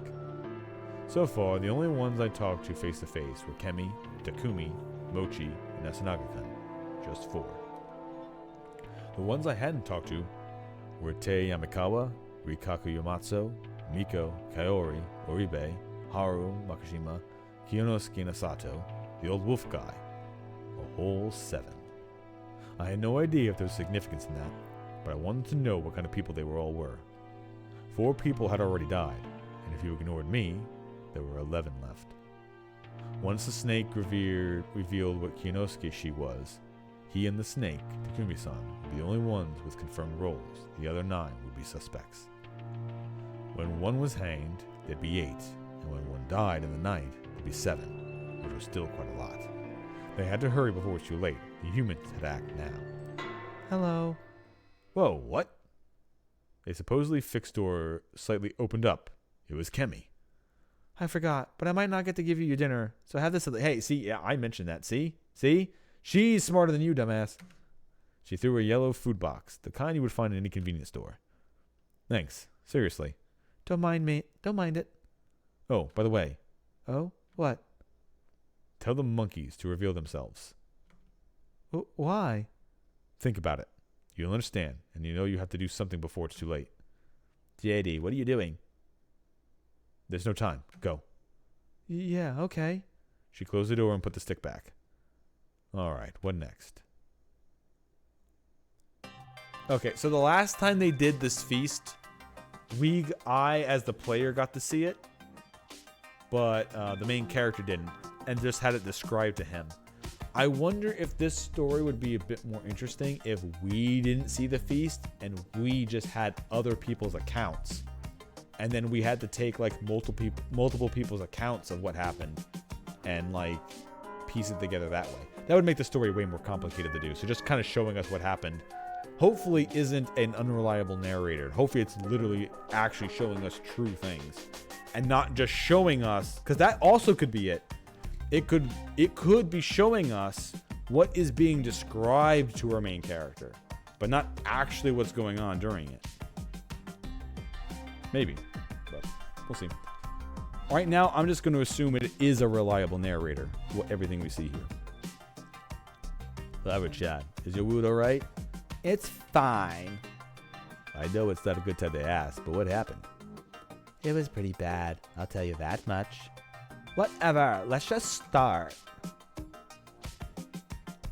Everyone had a drink. Let's begin the feast of the Yomi Purge. Let's get to it. Takumi D, did the snake's power work last night? Yeah, it did. Well, tell us. Kyo is a human. Of course, I'm the wolf. That means Muro and I are no longer suspects, right? It does. Let's look at what we have decided today. If we continue based on the late Kanzo Mikashima's decisions, Hold on. Why are you taking the lead? I don't mind if the eldest Yamakawa-san wants to take over. I'm no good at that. In that case, it's only natural that myself and Muro, adults confirmed to be human, should be the ones to lead. Takumi, he's annoying. You lead. No. Kyo, keep going. He's still shocked from the elder's death. No need to force him. But I will do everything I can in his place. Muro, you console Madame's Oribe. My boy, I wouldn't be surprised if Kaori-san was the one that they hanged, just because she doesn't want to live with her son dead. I wouldn't be surprised if she sacrificed herself for it. But if she did sacrifice herself, then that would be the wrong choice, so who the fuck knows? Kaori-san, here's my proposal. Let's do whatever we can to choose and hang someone today. Hold on. That's too reckless. But it's necessary. If we don't, the wolves will eventually kill the last human. Exactly. We'll have to harden our hearts if we want to survive the feast. Am I wrong, Yamakawa-san? You're right. The Omibito must be hung. 1 soul per day, now to ban! What if we make a mistake? Even if we keep it a secret, we have to live with the guilt of having someone killed. It's true, that would be unpleasant. But such deaths wouldn't be in vain. What the hell? If we kill the wrong person, their death would be pointless. That's obvious. Watch your words when talking to your superiors. Listen for now. We only have 2 surefire ways to get rid of suspects. Surely you understand, Yasunaga-kun. Yes, the snake's power. Or killing someone and lowering the total number, huh? I know that. But do you really think we can all agree on someone? We can't do that. Do you think the one who gets killed cares which side wins? That's why we need to reach a consensus here. We need to argue that if the others survive, I don't mind dying. Huh? Is that seriously all we have? Yes, that's all we have. The laws of the mountain remain merciless. What the hell? I'm not just getting hanged for someone else's sake. Oh, that would make you a wolf, wouldn't it? What? Why? You have no intention to put your life on the line for Yasumizu, and that makes you Yasumizu's enemy. Is that what you're saying? Am I wrong? People of Yasumizu, this is a test of your unity. You sure seem to be enjoying yourself. I'm only giving advice as someone from Kamafujiyoshi, as one whose suspicions were lifted. Be silent. Kinosuke, Nasoda-san, you were quiet about this until the snake looked into you, right? What are you getting at? You already knew we had to be unified and accept death if it was necessary, didn't you? But you also knew that saying that wouldn't make the snake's power way more popular, so you stayed quiet. That's just an assumption. She's right, though. A Kamafujiyoshi guy who's no longer a suspect is telling us to die and be okay with it? As if we could just accept that. Tamakuni, you say something too. But he's right. Tamakuni! I agree with him as well. Suspect me, hang me, whatever your decision, I will accept it. That's exactly what a wolf would say. Rikako-san. As I said before, in this situation, Kamafujiyoshi and Yasumizu are irrelevant. Not to mention, I know it might be impudent of me, but I believe myself to be part of Yasumizu. Oh, look at that, a respectable attitude. Something a certain someone here doesn't have. However, I do think that expecting that of this girl would be a bit much. You're all scary. But we have no choice. Then there can be no exceptions. Then if you decide to hang her, I shall go with her. What? We mustn't. We only need the blood of 1 per day. I just have to die of my own volition. The corruption comes only for the sinner. If I am already dead, then it no longer matters. But you're being a pain, Kyo. If you're gonna lead, do it right. In Yuimatsu. Yes? Think about what you're saying. Sorry, but you're the head of Kamafujiyoshi, one of our oppressors. Takumi, don't be rude to Uematsu-san. See? You people are the reason why Bad-chan got so scared. Don't act like you're one of us. My sincerest apologies. And why are you in Yasumizu anyway? Honestly, I'm inclined to just start leveling accusations at this point. Takumi, are you saying this is all Kamafuji Yoshi's doing? Who knows? Maybe not all of it. But their efforts to keep us here show that they are something is up, don't they? At the very least, I can't believe some guy who thinks the feast is on old wives' tale, and that the wolves are really on the human side. They knew the people of the Azumisu would die if the mist came. They deprive us not only of our prosperity, but even our lives. Slander. I wouldn't say the Kamafuji Yoshi is a group of saints, but they are resourceful and dignified people. Not to mention sensible. If the age where sincere region supreme, where science reigns supreme, of course they don't believe in some old superstition. Isn't that the reason why? What do you mean? They didn't tell you all the secrets Fujiyoshi-san had to offer? That's because your only value to your family is your belief that the family heads are upstanding people that you don't shut up about. Huh? Isn't that why they forced you to stay in the Natsuo mansion when you returned? Despite all the dangers here in Natsumizu? Now you're crossing the line. Are you saying my family abandoned me? Hey, that seems plausible. You're just like Yasun and I. Their hands are cruel. Those who lose a struggle for power. Those demand incapable, or simply those who dislike the ones in charge can simply be sent here. Our situation is one thing. But Mom, she came here all the way from Tokyo. From Tohoku? God, that's fucking my mouth to say.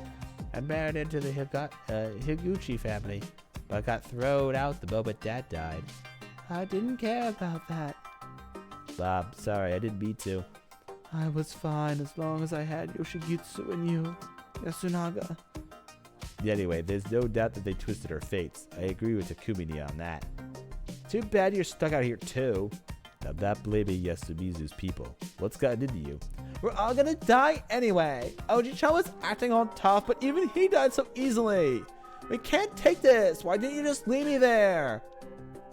You weren't like this back then. What's wrong? I've just had enough. How sad. What's wrong? When wolves come, everyone becomes demons. They do. That's why we need to hang Naomi Bito. Oh, what a mess. Whatever, at least we know that Kamafuji Yoshi's people won't come to save us. The road was blocked. That's one reason anyway. I do think we should trust Kyo now. My reason's the same as Kemi's. Oh dear, how sad. Think what you want. Anyway, when we have to hang someone, Yumatsu is the easiest target. Keep acting like that and you'll be dead in no time. Then what should I? Just be honest and tell us what you know. Keeping quiet is the worst, and letting others take care of it won't do either, right, Kyo? Why not? Just take control of the feast, Mara. And just try acting like the old man. That ain't me. I'll leave the rest up to you. I don't have much left to say. Let's just have a vote and hang whoever ends up being picked. I'm telling you, that's too reckless. Of course, you are free to argue your case, especially if you can prove you're more valuable alive. However, I don't want to hear any "I'm human" or "I don't want to die" non-arguments. Everyone would say that. The chosen one gives up and gives his life, meaning leaving the fate of the Azumisu to the rest of us. We'll hang at the hanging pine. And that should do the job. How do we vote? We'll start with the elders. You can have a brief interviews too. When the voter decides, I'll record it in my notepad. Huh? It's not anonymous? No way. We'll basically be telling people to die straight to their faces. I've had enough of Serizawa's nitpicking. Yeah, you also don't want to do it without it being in public, because you can't trust whoever's taking the notes to not fudge the vote. They could completely sway it and have someone they want die, that everyone will just think that they was proper. Especially if the big dude isn't the actual snake and someone else is, and he's just saying that the other guy is. That would completely fuck a lot of shit up. And he actually is a wolf, and you give him the power to just write down anyone he wants names to get hanged and just avoid the real wolf. So, yeah, you need to do this in public. You need to do it in public. You want, even if you have people know, like, just hear the reasoning, have it written down. Everybody knows who voted for who. There can be no fudging.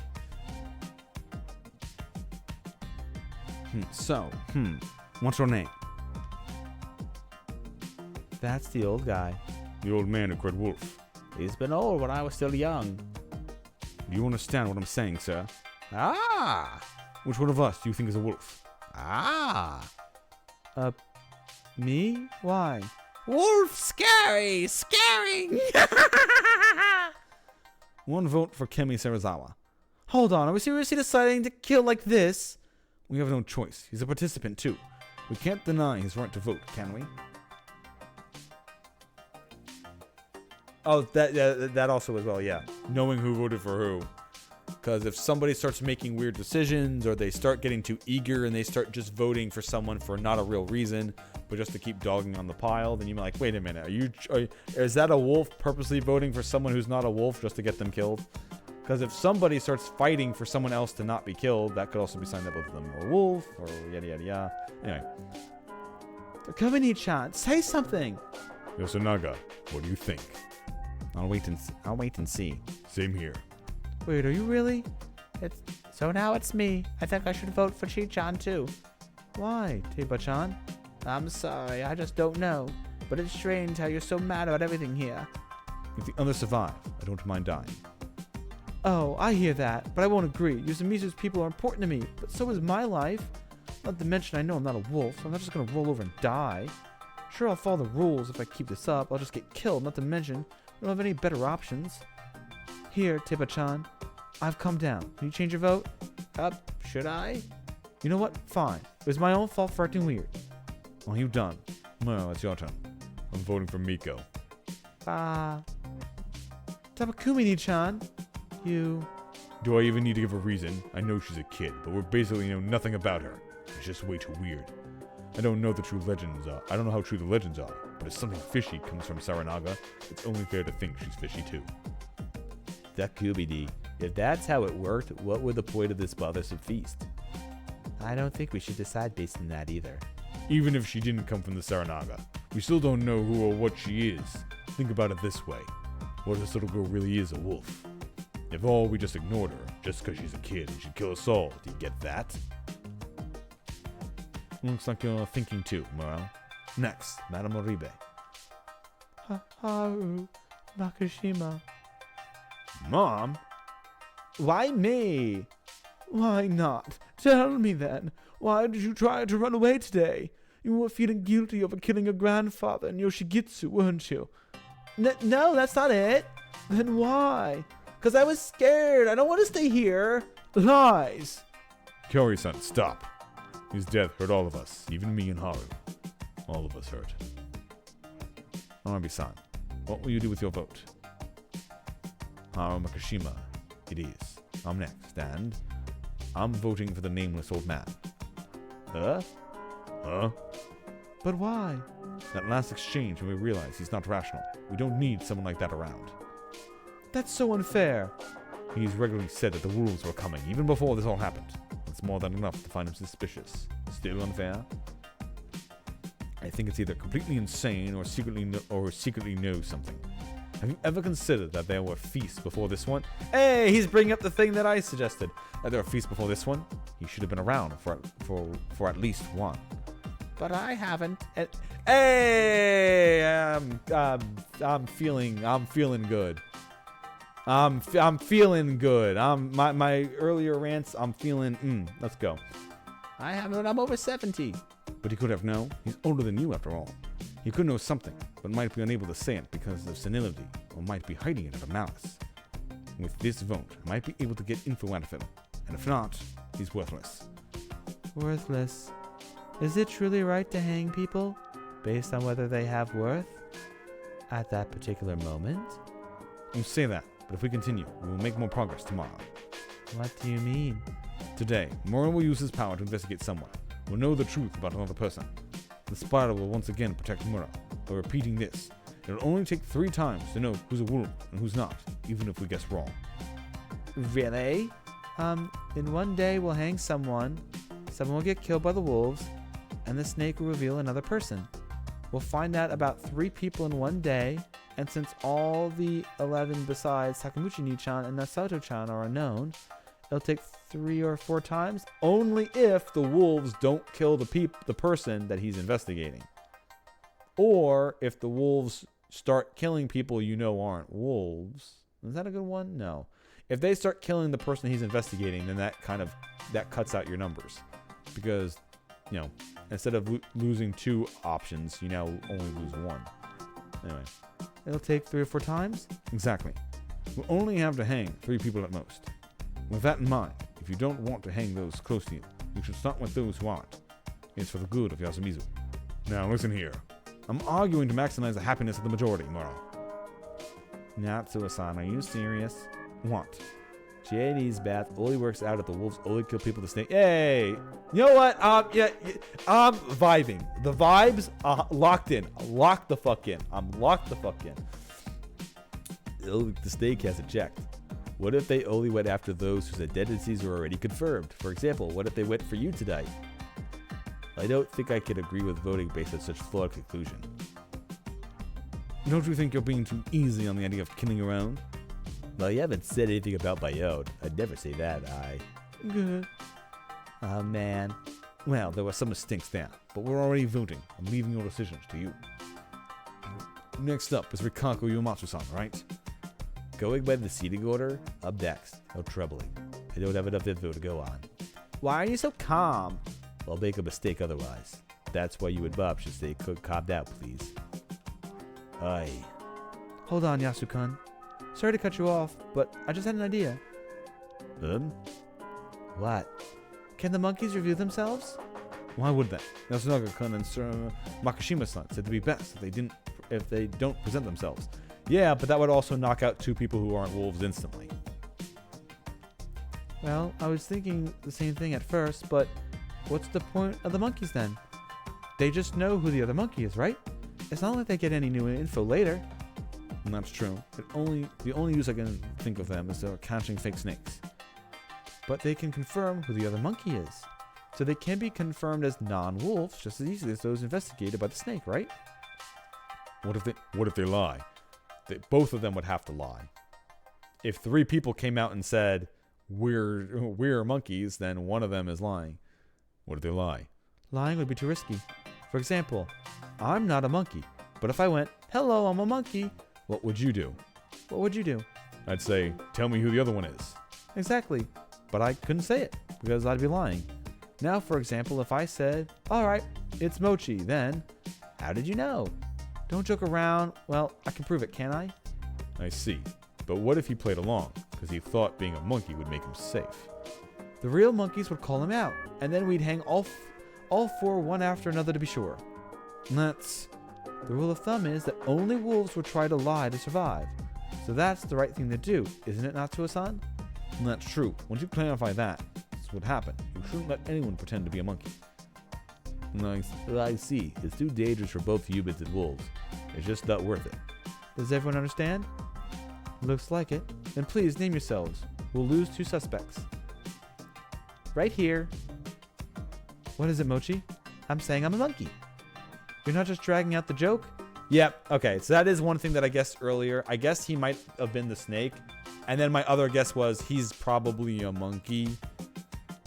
And that's why he knows Haru-chan is probably the other monkey, is my guess, which is why he told us it probably isn't Haru. That's going to be my guess. Yep. Yes, I'm a monkey. So, like we agreed, who's the other monkey? Miko-chan. Huh? Oh, huh. Ooh, that fucks everything up. If she's a young child, maybe she could be lying about being the monkey and the other monkey is not saying it to keep... Okay. Yeah, this is the worst possible people to say they're the monkey. Because Mochi could be saying that she's a monkey because the young kid doesn't know any better. And the white-haired lady could be the other monkey who is not telling them that they're lying because she wants to keep the little girl safe. Oh, that fucks up a lot of things. That's the only way in this, besides saying the old man. The old man could also be a monkey and just not be chiming in because he just doesn't fucking understand anything. Although I'm pretty sure he knows more than he's letting on. But true, another monkey, one of the other monkeys could be dead as well. So anyone could say the other one's a monkey, and only the person knowing that, well, one's dead. In fact, both of them could literally have been died first. So everyone here could just be lying their asses off about being monkeys. That's another one, too. Miko-chan, is that true? What? When you woke up, was there something on your stomach? There was, a monkey. She knows the symbols? Yes, I taught them to her alongside prayer to Shinai. We have any other monkeys? Doesn't look like it. That confirms it. I see. So they really are monkeys. Crap. So I wasted my vote? I think you should be given a do-over. You won't spin the rules? It's best to make it impossible to attract votes. We'd have too many people trying to change their vote at the last minute. Good point. Fine. Sorry about interrupting. Back to Yatsukan. I'll vote for the old wolf man. My reason is that I think staying silent and doing nothing indirectly helps the wolves. I'm next. 1,000,000 votes to Teba. What? 1 vote each. Then 1 vote for Teba. I found it weird how she just voted for Chini out of nowhere. What? What are you saying, boy? That's why your youngins are such good for nothings. I'm next. Alright. 1 vote for the old guy. So, even you went for him. Shut up. My reasons is that it don't have to be any better ideas right now. That's it. Haru-chan's turn. I vote for you, Matsu-san. You had to have been the one who brought the corruption. No, I am only here to fulfill my role. Then just do it and take in the corruption. You're not doing that because you're a wolf, aren't you? Watch your tongue. I cannot disagree. I'm powerless. Her role might be that she's the crow. And that she's the one who has to confirm whether the person is real or not. You don't have to humble yourself before these people. It's your turn. The person who voted for you must be suspicious. Listen to this guy. I will vote for Yasunaga Oribe-san. You! I do not find him suspicious, but I just had that thought. There would be no worst possible occurrence than were he to be a wolf. I did say a lot. I can't blame you for thinking I'm just tricking people. But I don't think I said anything wrong, at least. I don't intend to. I don't mind if you vote for me. I believe that votes to express your outlook are important as well. The old wolf man is at the top with 3 votes. You, that child. You're the last one. Miko, do you understand? I need to choose the wolf. Yes. Her. Me. Wait, seriously? You're scary. I'm scared of you too. We need a final vote. The 9 people besides Kemi Sarazawa and the old wolf man will vote for one of those 2. The wolf is coming! Yeah, okay, so we have a tie, right? We have a tie between the wolf man and, I keep forgetting her fucking name. Kemi. So the wolf man and Kemi is a tie. There's one person who voted for someone who might have been a monkey. So maybe they'll give him the final deciding vote. Or maybe they'll do something else. Because they can't hang 2. And I'm kind of sad because I wanted the Wolfman to survive because I think he has other things that might be needed. But also hanging our main girl here would also kind of cut her off because she feels like a main character. However, this did say she might be a wolf, so if they hang her first and she's a wolf, that would be hilarious. Oh, he did say they'd vote again. Okay, never mind. Results are in. The old wolfman, 7 votes. Kemi Sarazawa, 2 votes. Everyone here besides Teba and Miko-chan voted for the wolf guy. Shut up. Are you ready, sir? We all decided this. Every one of us is equally guilty. But get ready, old man. Do you understand? I need time.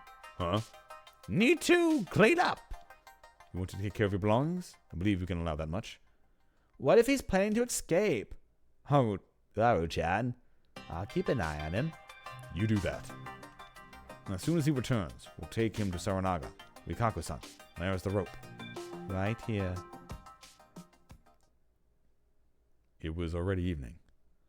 As I whiled away the time with some fruitless contemplation, I heard noises outside that brought me back to reality. People were shouting loudly. What's wrong? I opened the window and shouted. I was facing the cliff, so I couldn't shout to Settlement directly. They probably didn't hear me, since I didn't get a response. What happened? So I shouted even louder. Fuishashi, stay right where the fuck you are! Huh? Was I about to get punched? What happened? I could only repeat myself. It's dangerous right now. Was? What do you mean? I didn't get a reply this time. I only heard several voices clamoring. Then I heard someone hurry up to the dorm stairs. Who's there? I had no response again. What was happening here? Someone was definitely close. It just made me more tense. Oh, Haruki-san. Wow, Kemi, yet again? What a twist. What a twist. What's that supposed to mean? Sorry, but you should stay here right now. This might actually be really bad. Her voice was cut off by a scream, though it was more like an intense cursing. It was Takumi-san's voice, no doubt about it. Kemi left without saying another word. Huh? Hold on, open up. I fought the door, but it showed no signs of opening. I can help, damn it. Shit. Like hell was I going to stay out of a loop any longer.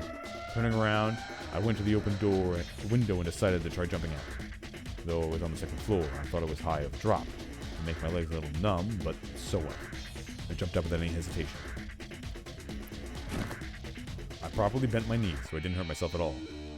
Then I ran to the settlement where I heard the voices from. I quickly understood the cause of Takumi-san shouting.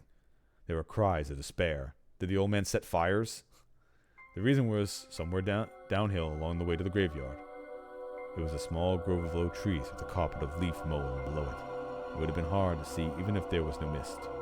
You could hear running water nearby. I couldn't see where it came from, but it was probably an irrigation channel to the paddy fields. There was a small crowd gathered. I peeked through space between them. There were bodies. 2 of them. One was an old man, and the other that of a child. Though their appearances were vastly different, each was in a similar state. They lay on the ground with their hands over their stomachs, utterly still and covered in blood. These were the corpses of the old man who cried wolf, and Mochi. And Chagamochi. Okay, so either murder-suicide or someone killed them. Dun dun dun. Why? What happened? Fushashi, weren't you in the dorm? I was until now. Bullshit, you're the one who did this, aren't you? Huh? No, I'm not. I just came over in the dorm. I even talked to Kemi-chan. Yeah, it's not Haruki-san. Takumini-chan. Then who did this? Forget that. We need to treat... There's no point. Don't touch them. We might still make it. They've lost all their blood. Their stomachs are open and their guts are all over. What kind of treatment can bring them back, huh? You know one? Go on then, say it. There was nothing I could say in response. There were 5 of us on the scene. Kemi Serizawa, Takumi Muro, me, as well as Yasunaga Uribe, who was vomiting on a nearby bush, and Rikako Yumatsu, who was watching the remains from a distance. Most were proactive, and I could see why they were here, but Rikako Yumatsu felt a bit out of place. Alright, so the way they're just killing tons of people off must mean that there's an earlier branch decision that I can make that drastically changes the outcome. My guess is that I am going to eventually use my past knowledge to save the 2 reporters and pull them into the game, thus making everything that's happening now complete bullshit. However, that might mean that me continuing to go down this line will let me get more information to then start a different... My assumption is that there's going to be a branching path that's like a huge branch, and that this is like its own full reality, separate, and not like slow... I'm assuming this isn't going to be the main story. Like, this isn't the main storyline that all the other choices branch off. This is just like one, like, completely off the rails happening, and that there's a choice I get to make early on that makes completely different branches. Correct, yeah. Like, one decision where like I said, you save the 2 reporters and they don't die to the corruption, and then because you know the one guy went out and got killed by the corruption, you go and talk to him, the Yoshi kid, and convince him to continue playing by the rules and not be killed by the corruption. Something like that. So, like, they're like completely different storylines where maybe even some things like this don't happen. Like, people's votes could completely change and not nominate the wolf guy.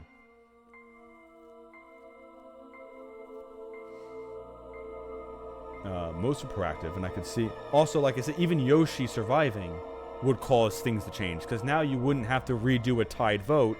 You would have somebody else vote who might already swap things up. So, anyway. Most were proactive, and I could see why they were here. But Rikako Uematsu felt built out of place. But then, I remembered that they were already pretty short-handed. What happened? Who did this, damn it? Look here. She pointed to the old guy's clothes. There were gatherings of fur all over his garment. A werewolf. If that was the... Oh, shit. If that was the culprit, then this would be the work of the corruption. Was that what she was saying? No. This was completely different from how the others had died. The fur proved little. Let me see the wound. I told you not to touch it. But this is completely different. Quit acting like you know shit. You never find out anything. But if we stop trying to look, we won't understand anything at all. Quit the act, outsider. Takumini-chan, calm down. Shut up. Everything went to hell when he got here. If he didn't come, none of this. I felt as if he was about to grab me. I could clearly see the intense emotion whirling in his eyes. I thought I could get him to trust me. But now it was back to square one. Mochi, why? Why? Yoshinaga Ribe calmed down a bit and faced the remains of his dear friend. His voice was shaking. The expression on the corpse was eerily pale and emotionless. Even a look of agony was absent. It almost looked like he was smiling. Did his face muscles simply go limp? This isn't the corruption. How do you know? I'll prove it if you let me pass. He glared at me with immense hatred before letting me through. Look away if you can't stomach this kind of thing. I walked up to the old guy's corpse. He looked as distant as always, but the lack of blood flowing in his face simply made his appearance even more creepy. I avoided looking at it while I grabbed his back and rolled him onto it. With a wet sound, entrails spilled from the wound in the stomach. Ugh. How horrid. Don't force yourselves, people, except you, Takumi-san. Look. The stomach was clearly torn open by a blade. This isn't some supernatural punishment. It was caused by a person wielding a weapon. And since there's no weapon nearby, it means that someone intentionally removed it from the scene. So, Yasumizu has someone who's both armed and capable of an act like this? Please, give me the details of what happened during the feast. What led to this? With several people here to tell me, I ended up with a decent grasp of how today's feast went. Kiyanosuke had suggested they choose who to kill by a vote. The wolf guy and Kemi ended up with the same amount of votes, resulting in a tiebreaker vote. Most ended up voting for the wolf guy, sentencing him to death. He said he wanted to take care of some things, so he and Shikamochi went out, while the rest stayed here where they were. Were they really the ones who left? Yeah, the feast was still going on at that point. Them leaving was an exception. You expected them to come back and resume the feast? What would you have done then? That isn't something we can tell an outsider. Alright, but anyway, they didn't come back. How long did you wait for them? No more than an hour. We started to worry and went out to search. Found them in less than 10 minutes. So the culprit was one of those not present. Kemi, Takumi-san, Yasunaga-kun, and Rikaku. The five in the hall, Natsuo, Kaori, Miko, Haru-chan, Tei-san, simply couldn't be responsible. So someone killed the two, changed into some clean clothing, and then came back to pretend to keep searching? That's impossible. Did you see each other while searching? Another thing could be somebody else who died earlier. Someone else who, in quotes, died earlier might not be fucking dead. Like the one giant reporter dude. They just said, oh, there was just a lot of meat and flesh around. That could just have been fucking anything. The picture guy. And someone as big as him easily could have crushed another person and be throwing his weight around. Literally throwing his weight around. Did you see each other while searching? No, we split up to cover more ground. Let's return to the hall.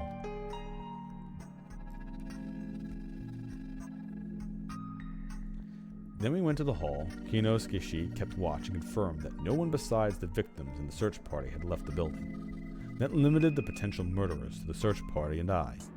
I asserted that I was still in the room when it all happened, and they believed me, for now. Though Takumi-san continued to suspect that I used some sort of trick to escape and commit the murders. Well, that was fair, considering everyone else was with them, but I knew I wasn't the culprit. That left only one possibility. They died right after they left the hall. Then someone removed the weapon. And you are still the only one who could have done it. I'm telling you, I heard him in his room. I'll say it as much as I have to. I'm innocent. And since I am, something else had to be responsible for the deaths. But I see you avoided using the word murder. You noticed.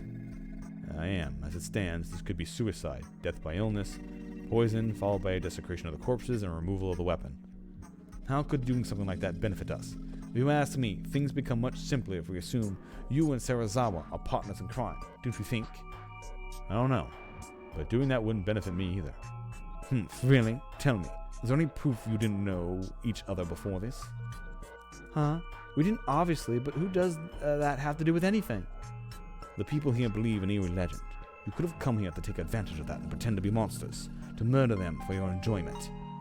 Please stop. These are some lines you should cross. Stop this, all of you. Yamakawa-san walked out of the hall. I could see Haru Nakashima. Why do they always add the fucking last names to it? Tae-san walked out of the hall. I could see Haru, Miko, and Kaori behind her. That made a total of 10 survivors. 9 if you excluded me, who hadn't participated in the feast. Whoever killed Chikamochi and the Elder, they went against the laws. Shinai-sama will subject them to the corruption.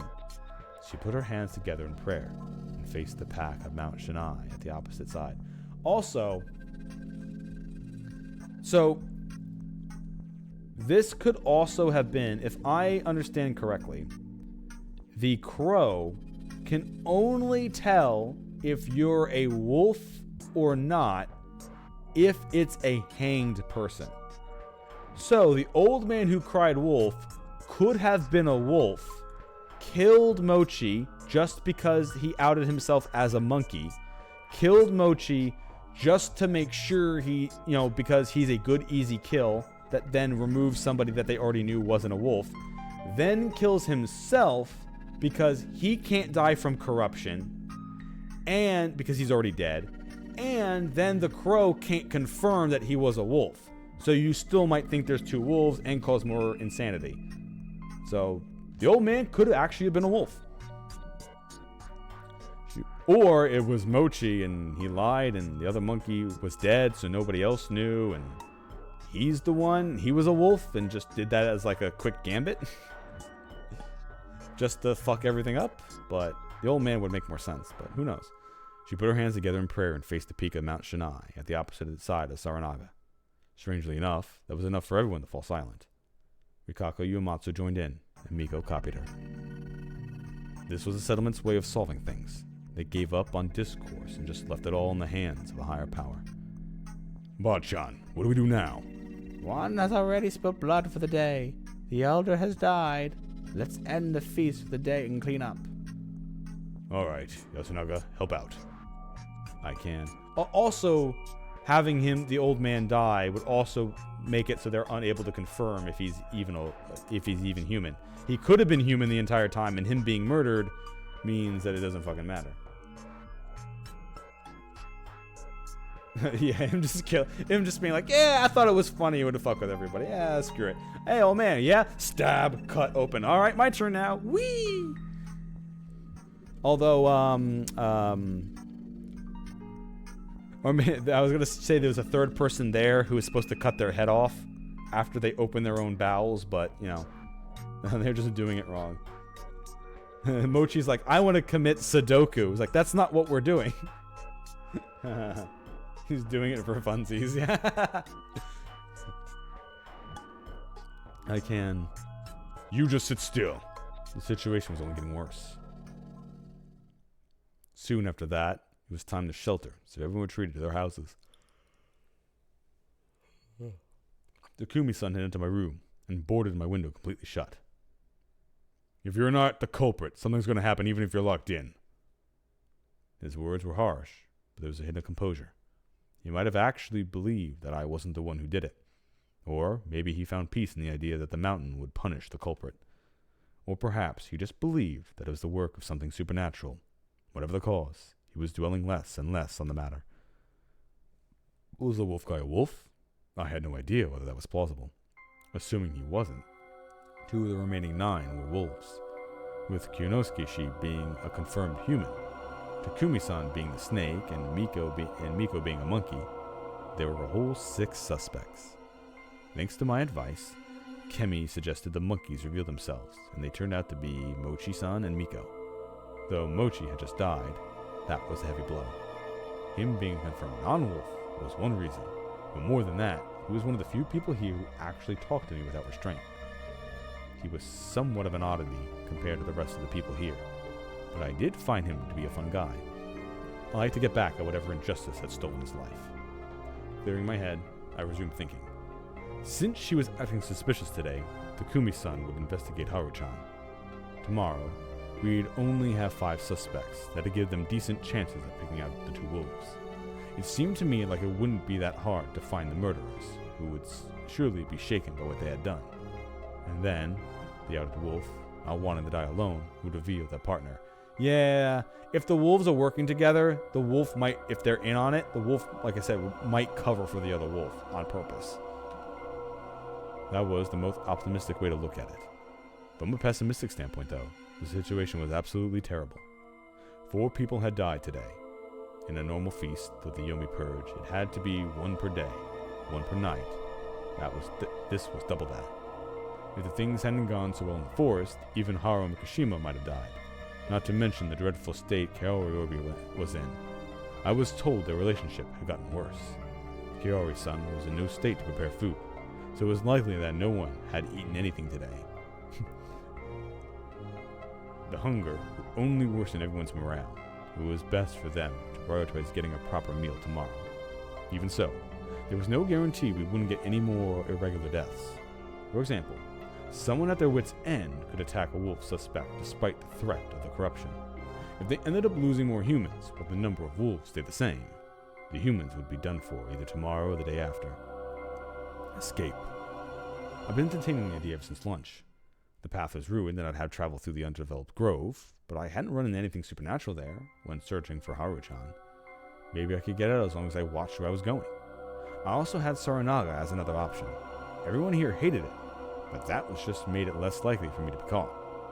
Going down a misty, rocky cliff was dangerous, but at least it was a one-way road. I just had to be careful I didn't get taken by the currents, and it was definitely better than staying here and dying. However, perhaps even suggesting that was dangerous. According to Rikako Uematsu, the effects of the corruption were limited to the one who broke the laws, so you could escape them by killing yourself. However, if someone said they wanted to escape the village, the punishment would likely go to both the one attempting it as well as the ones who allowed it. Really? Would it go to the ones who allowed it? I don't know about that. The escape would surely become a hell of an experience now. However, there was an optimistic view of the situation. Something was actually here. Something abnormal was here in Yasumizu, killing and menacing its people using abnormal methods. At the very least, Yoshigitsu Oribe, who went to face it, suffered a horrible death. The superstitions weren't baseless, but it was best to look at the situation from that angle. The plan of escape contradicted that. I mean, that is true. It could just be somebody else is here. Somebody else killed the 2 reporters and destroyed their car along with the other guy's car. Somebody here killed Yoshi just because Yoshi was there and then killed the head of the town. And then, instead of letting them play with the game, he ended up killing the other 2 just to keep things in a fucking pure pandemonium. And since that person is the person who's doing the, who's supposed to be the, is pretending to be the corruption, nothing's going to come for him since, well, he's the one who's doing it. He's the enforcer, fucking with everything original. So that also could be it. It could just be someone on the outside who just knows the legend is using it. Wouldn't be kind of fun if some random ass person was also here. Unless somebody who died earlier wasn't actually dead, then, well. But then, how could I prepare for whatever was to come? The best I could think of was trying to familiarize myself with Fujiyoshi's superstitions. Perhaps I could find some sort of weak point, or hint that could lead me to their identity. 5. Prepare for the feast when the evening mists arrive. The action rhyme they did was obviously referring to the Feast of the Yomi Purge. I couldn't remember all the lyrics, but I felt like there was quite a lot of info there. Perhaps there were more hints for the feast in Yosumitsu's culture and general area. I felt I had to talk to Rikaku Yumatsu. She was an adult who seemed more involved in Fujiyoshi's prayers and stuff than most. I needed to arm myself with more info by tomorrow morning. That, along with the proper progression of the feast, were my only ways to survive. About today's feast. They must have decided to hang the wolf god because they just didn't care about him at all that much. Simple as that. Sure, it was important to get rid of any participants who weren't cooperative. However, the fact that we'd lost 6 people, but they still hadn't gone beyond he or she is kind of shady, was pretty bad. Yesterday, they wouldn't have hung anyone for such a petty reason.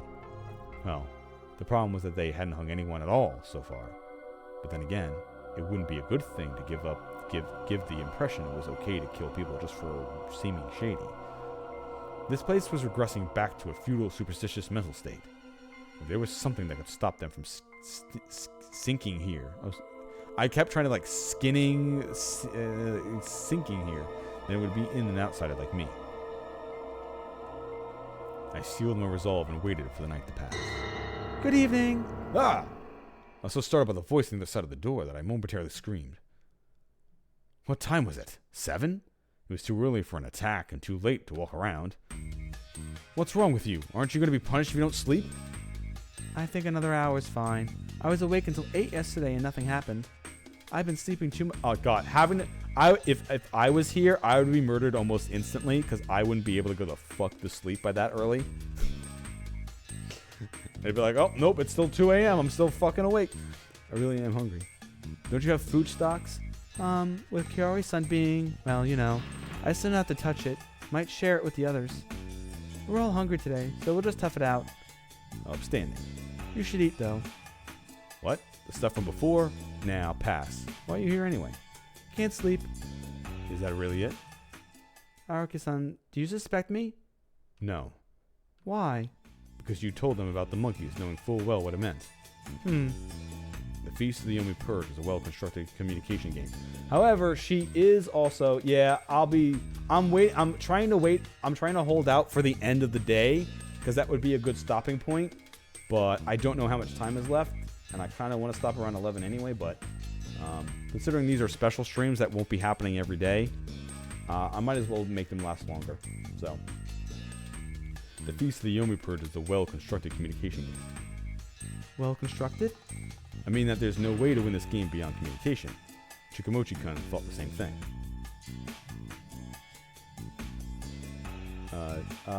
Sir Bobby Bob is the local nuisance. Treat him well. To win, both the humans and the wolves need to have some more tricks and individual strategies. Consider the monkeys. They seem useless at first, but you can use them to easily eliminate 2 suspects. And this is possible from day 1. This also keeps making me think that the girl that we're interacting with here is a wolf, because if she's the one who killed the old man and the other thing, knowing she's a wolf and wouldn't be punished for it, I don't know. Would wolves be punished? I guess they would be, but who knows? Anyway, and this is possible from day 1, so they became reliable leaders, though. Unless there is no actual supernatural rules, so that'd be hard for Mochi and Miko. Yeah, he was a free spirit, and she's a child. The wolves, on the other hand, had to go on the defensive. In a situation where being suspicious is enough to put yourself hanged, it's important not to draw attention to yourself. That's easier said than done, though.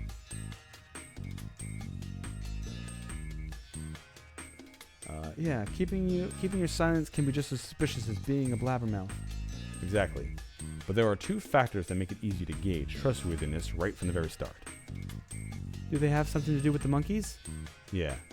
You have to watch out for those who give bad advice or don't provide useful suggestions. A good example for the former is Kiyonosuke-san. His poor planning threw everything into disarray, and that makes him really suspicious. But he's confirmed to be human. Right. Well, that's assuming Takumi-san wasn't lying about being the snake. Huh? You saying he could be lying? It's not impossible. After all, anyone can say that they have a guardian. Honestly, if I were a wolf, I'd lay low until I killed a few people and then claim to have a guardian to ensure my safety. I see. But Takumi-chan came out on the first day. Yeah, that's basically suicidal. But since that allows the spider to protect him, it's like a telling blow that hurt the attacker, I think. Unless he's a wolf, said he was a wolf, and then killed a real, or said he was unless he's a wolf, said he was a snake, and then killed a real snake on the day one when the real snake didn't chime up and say, actually, it's me. Anyway, because he never showed his snake mark. In fact, we've never seen these markings. They've only woken up and seen a marking.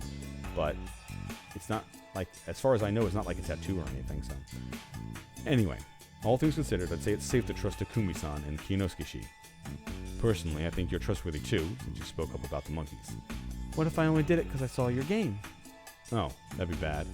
Wait, hold on. Aren't you basically saying you suspected me until I spoke up about the monkeys? Oh, you noticed. This goddamn guy. What the hell, man? I did it because I wanted to believe you. Alright, I forgive you then. Woohoo. So, who's the most suspicious one? Haru-chan. Thought so. She's not making much sense lately, and you can explain her shift in personality by assuming it's because she killed her granddad. Or maybe because she couldn't agree with the other wolf on the decision to kill Kinzo-shi and stop trusting anyone. Oh, that makes sense. You could make up 1,000 reasons like this, though. We couldn't go just by that. They said Haru hadn't gathered many votes, but they treated her like some kind of pariah, making it clear that everyone suspected her. It was only natural to see the snake to check on her. Though she didn't seem all that good at games and stuff, it probably was fair to judge her purely on not making any useful contributions. In that regard, Yasukun is way more suspicious. Huh? But he did say a lot, like pointing out my math was incorrect.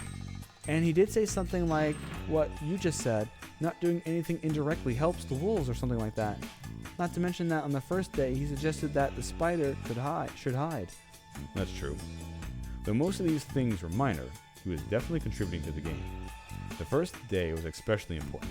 For the wolves, it was best to create a flow where they could just stay quiet and wait for those guardians to out themselves. What bothered me was the fact that he wasn't the one who brought up the leader selection and the monkey thing.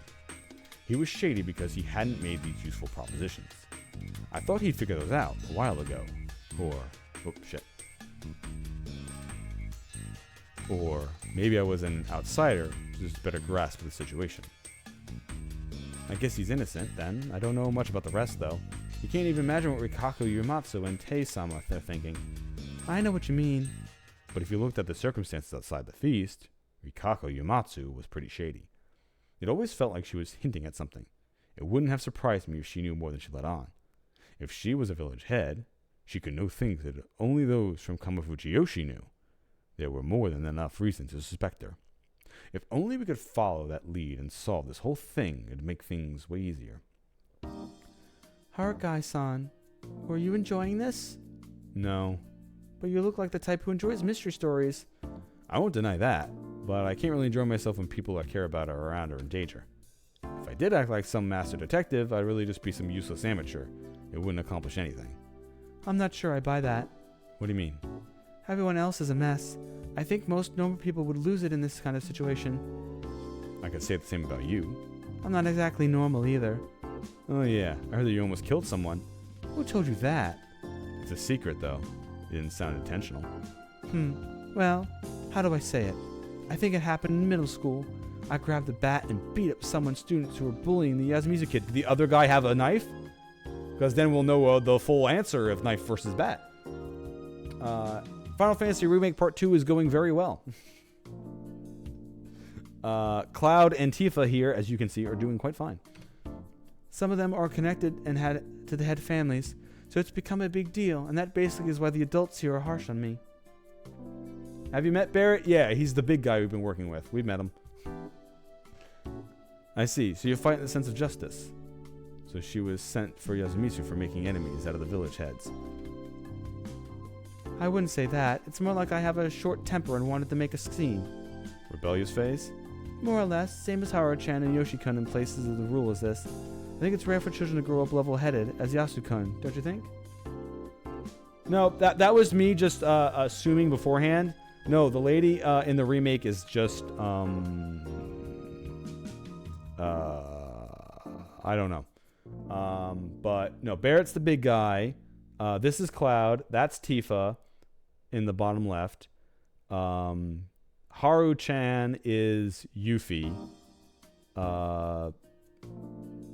The guy with glasses who's still alive was Red 13. Hey, it's not April Fool's. I don't have to keep the bullshit up, all right? It's not April Fool's. It doesn't matter anymore. We're good. Back on track. More or less, same as Haru-chan and Yoshi-kun. In a place as rural as this, it's rare for children to grow up as level-headed as you, Yasu-kun, don't you think? Really? I think they'd be healthier and nicer than edgy brats from the city. Let me rephrase that. In a place as poor as this. Well, there was no doubt that Yoshimitsu was destitute. There were no cars, cell phones, and it didn't even feel like it had an economy. They probably lived mostly off the land, making money from wherever they could spare from their farms and huts. Since they had no decent way to sell stuff to anyone outside, most of their business had to be done through Komofuchiyoshi. It wasn't entirely likely they were ripping them off. No other place could be wealthy in these circumstances. I didn't believe that money could buy everything, but poverty took its toll on the people suffering it. Some could live in poverty while retaining their purity, and that was borderline sanity. It was a lifestyle too difficult for the common masses. Also, since the people of Yasumizu were ostracized from Komofujiyoshi, they were targets of unjust pressure from day one. I could understand why the children there strayed from the path. Although, when you looked at it like that, the way they strayed was a bit too mild, was almost cute. Oh, to put it mildly, it was almost cute. Are you disturbed now? Not really. You're lying. You think I'm so blunt I'd whip it out a blunt object to beat you. I'm just going to ignore the poor attempt at a pun. Sorry. My ex wasn't any different. Oh? Oh, I see. You seem confused and I have no idea why. You weren't lying when you said you broke up with your girlfriend. You thought I was? I thought it was just some kind of pickup line. That's just mean. Our breakup was insane. I actually felt like my life was in danger. Whoa, sorry to hear that. Ooh, am I about to get another key? What about you? Huh? Your history with guys. I shared mine, so hearing yours is only fair, alright? Yeah, well... How many did you go out with? 2, I guess? What happened between your hyper slut who's done it with 53 guys? I never said that. I did exaggerate a bit, but I didn't get tons of invitations. And yet you only went out with 2? Well, I didn't find many guys I got along with. What about me? Let's not go any further. If I let myself too attracted, I might be too scared of dying. Or too attached, I might find myself too scared of dying. Being afraid of death is normal, though, isn't it? Not really. Why? God is way scarier than death. I feel like you have a very unusual image of God. Really? I mean, Old Testament God. Oh, yeah. 100%. You think of it as something frightening as you might actually meet, right? Everyone has met God. Maybe they just can't see it. And God really is scary. It's just that no one knows how. Myself included? You're the only one I don't understand. That's probably why. All right, I'm gonna keep continuing, but I really need water. It's been like another hour and a half.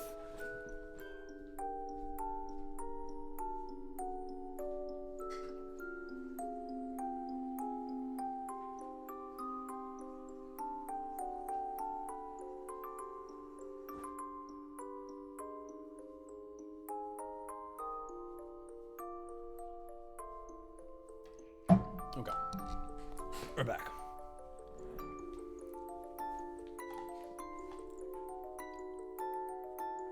What, the fact that she keeps blinking or that they're red? Which is why I said that she was Tifa when I was doing the April Fool's stream.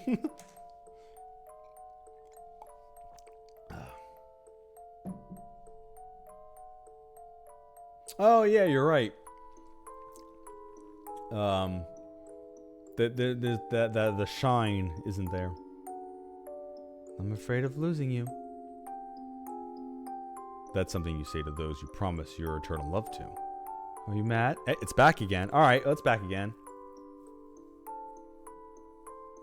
Yeah, the light's back in her eyes when she said that. Okay.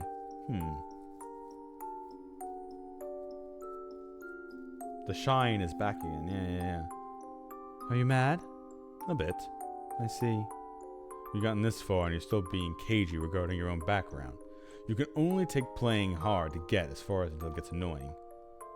I'm just not sure what to do. It isn't easy for me either. Just tell me everything. I'm going back. Kemi, Good night. what the hell? Why didn't she talk? Did she still not trust me? Was she messing with me? Was she just kind of crazy? But yeah, that's also not something I would have noticed since I've been looking at the pictures every once in a while, but I've been mainly focused on the dialogue, so I pretty much only see the words. Crap, I wanted to chase her down to get a real answer out of her, but I was locked in. This is so frustrating. Hey, see? Yeah, me? I'm locked in too. See? You're a real streamer. Though it wasn't time to worry about that. Who would the wolves go for tonight? The wolf guy was dead, meaning there was one less person who'd vote Kemi out tomorrow. It was unlikely she'd get top vote. It was best to think that the wolves would go for someone who was useful to the humans and couldn't be killed with the votes. That meant she and Yasunaga-kun were the ones at highest risk. On the other hand, their survival would make things difficult in other ways. I'd probably be forced to consider the possibility that they themselves were wolves. Could I really trust Kemi? I felt I could, but not completely. Whatever the cause, the situation where the more talkative ones were seen as suspicious would make it harder for her to survive. Should I have talked to her about running away? No, that was pointless. I don't know much about the whole God thing, but it was clear that escape wasn't even an option for her. Something scary that everyone had met, yet not fully perceivable? Was she speaking figuratively? Or could she literally see something? Shit, I don't care. I became irrational. I became irritated. My hunger was starting to get to me. Figuring it was better than just wasting my mental energy, I focused on taking a bath and going to bed. I had no idea just how naive my predictions would prove to be. Oh, end of day. Okay. Perfect ending spot. And it auto-saved as well, but I'm going to make a save.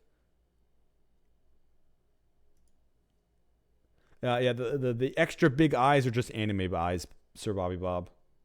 It's part of the art style. All right, so this is my original save. So I'm just gonna make a save just to have a save. There we go. All right. Yep, that's why I figured I'd tell you instead of just like. But yeah, it's a normal thing for anime. They keep the eyes extra big so they can make them more expressive and you can see them better. Anyway, all right. This was the second stream of Raging Loop. I am going to be the next time I stream. Like I said, this is not going to be a mainline game. This is going to be a during certain times game. So I probably won't be streaming this during the normal hours. However, so my plan is I am going to stream this again on Sunday. I'm going to be streaming this on Sunday, not during my normal 7 p.m. I'm probably going to be streaming it earlier in the afternoon. There's stuff I like to watch on Sunday nights. So there's other streamers I like to watch Sunday nights. So I'm probably going to be doing this during like the middle of the day. So sometime in the afternoon, probably do this another couple hours. I might do this on off days during the week as well, at the normal 7 o'clock. Or I might, like Sir Bobby Bob just said in chat, I might be streaming this during the day when I feel like I don't have anything else I want to do. If I have time, just like pick open a time and stream it during the day. That's not around the normal stream time. However, I might find some points where I stream it in at the normal 7 o'clock stream time. We'll see how I feel. However, on Monday, I am going to be starting the mainstream game, which will be Chrono Trigger. I have not played that in 15 years. And I want to play it again. And I know some other people who are in chat want to watch Chrono Trigger. So, yep, that's what I'll be doing. Monday will be Chrono Trigger, and I'll probably play it Monday, Tuesday, Wednesday. Maybe also on a Thursday. Yeah, I have to turn into a pumpkin at some time. Anyway, yeah, I'll see everybody on Sunday. And what you got, Sir Bobby Bob, if you got a last question?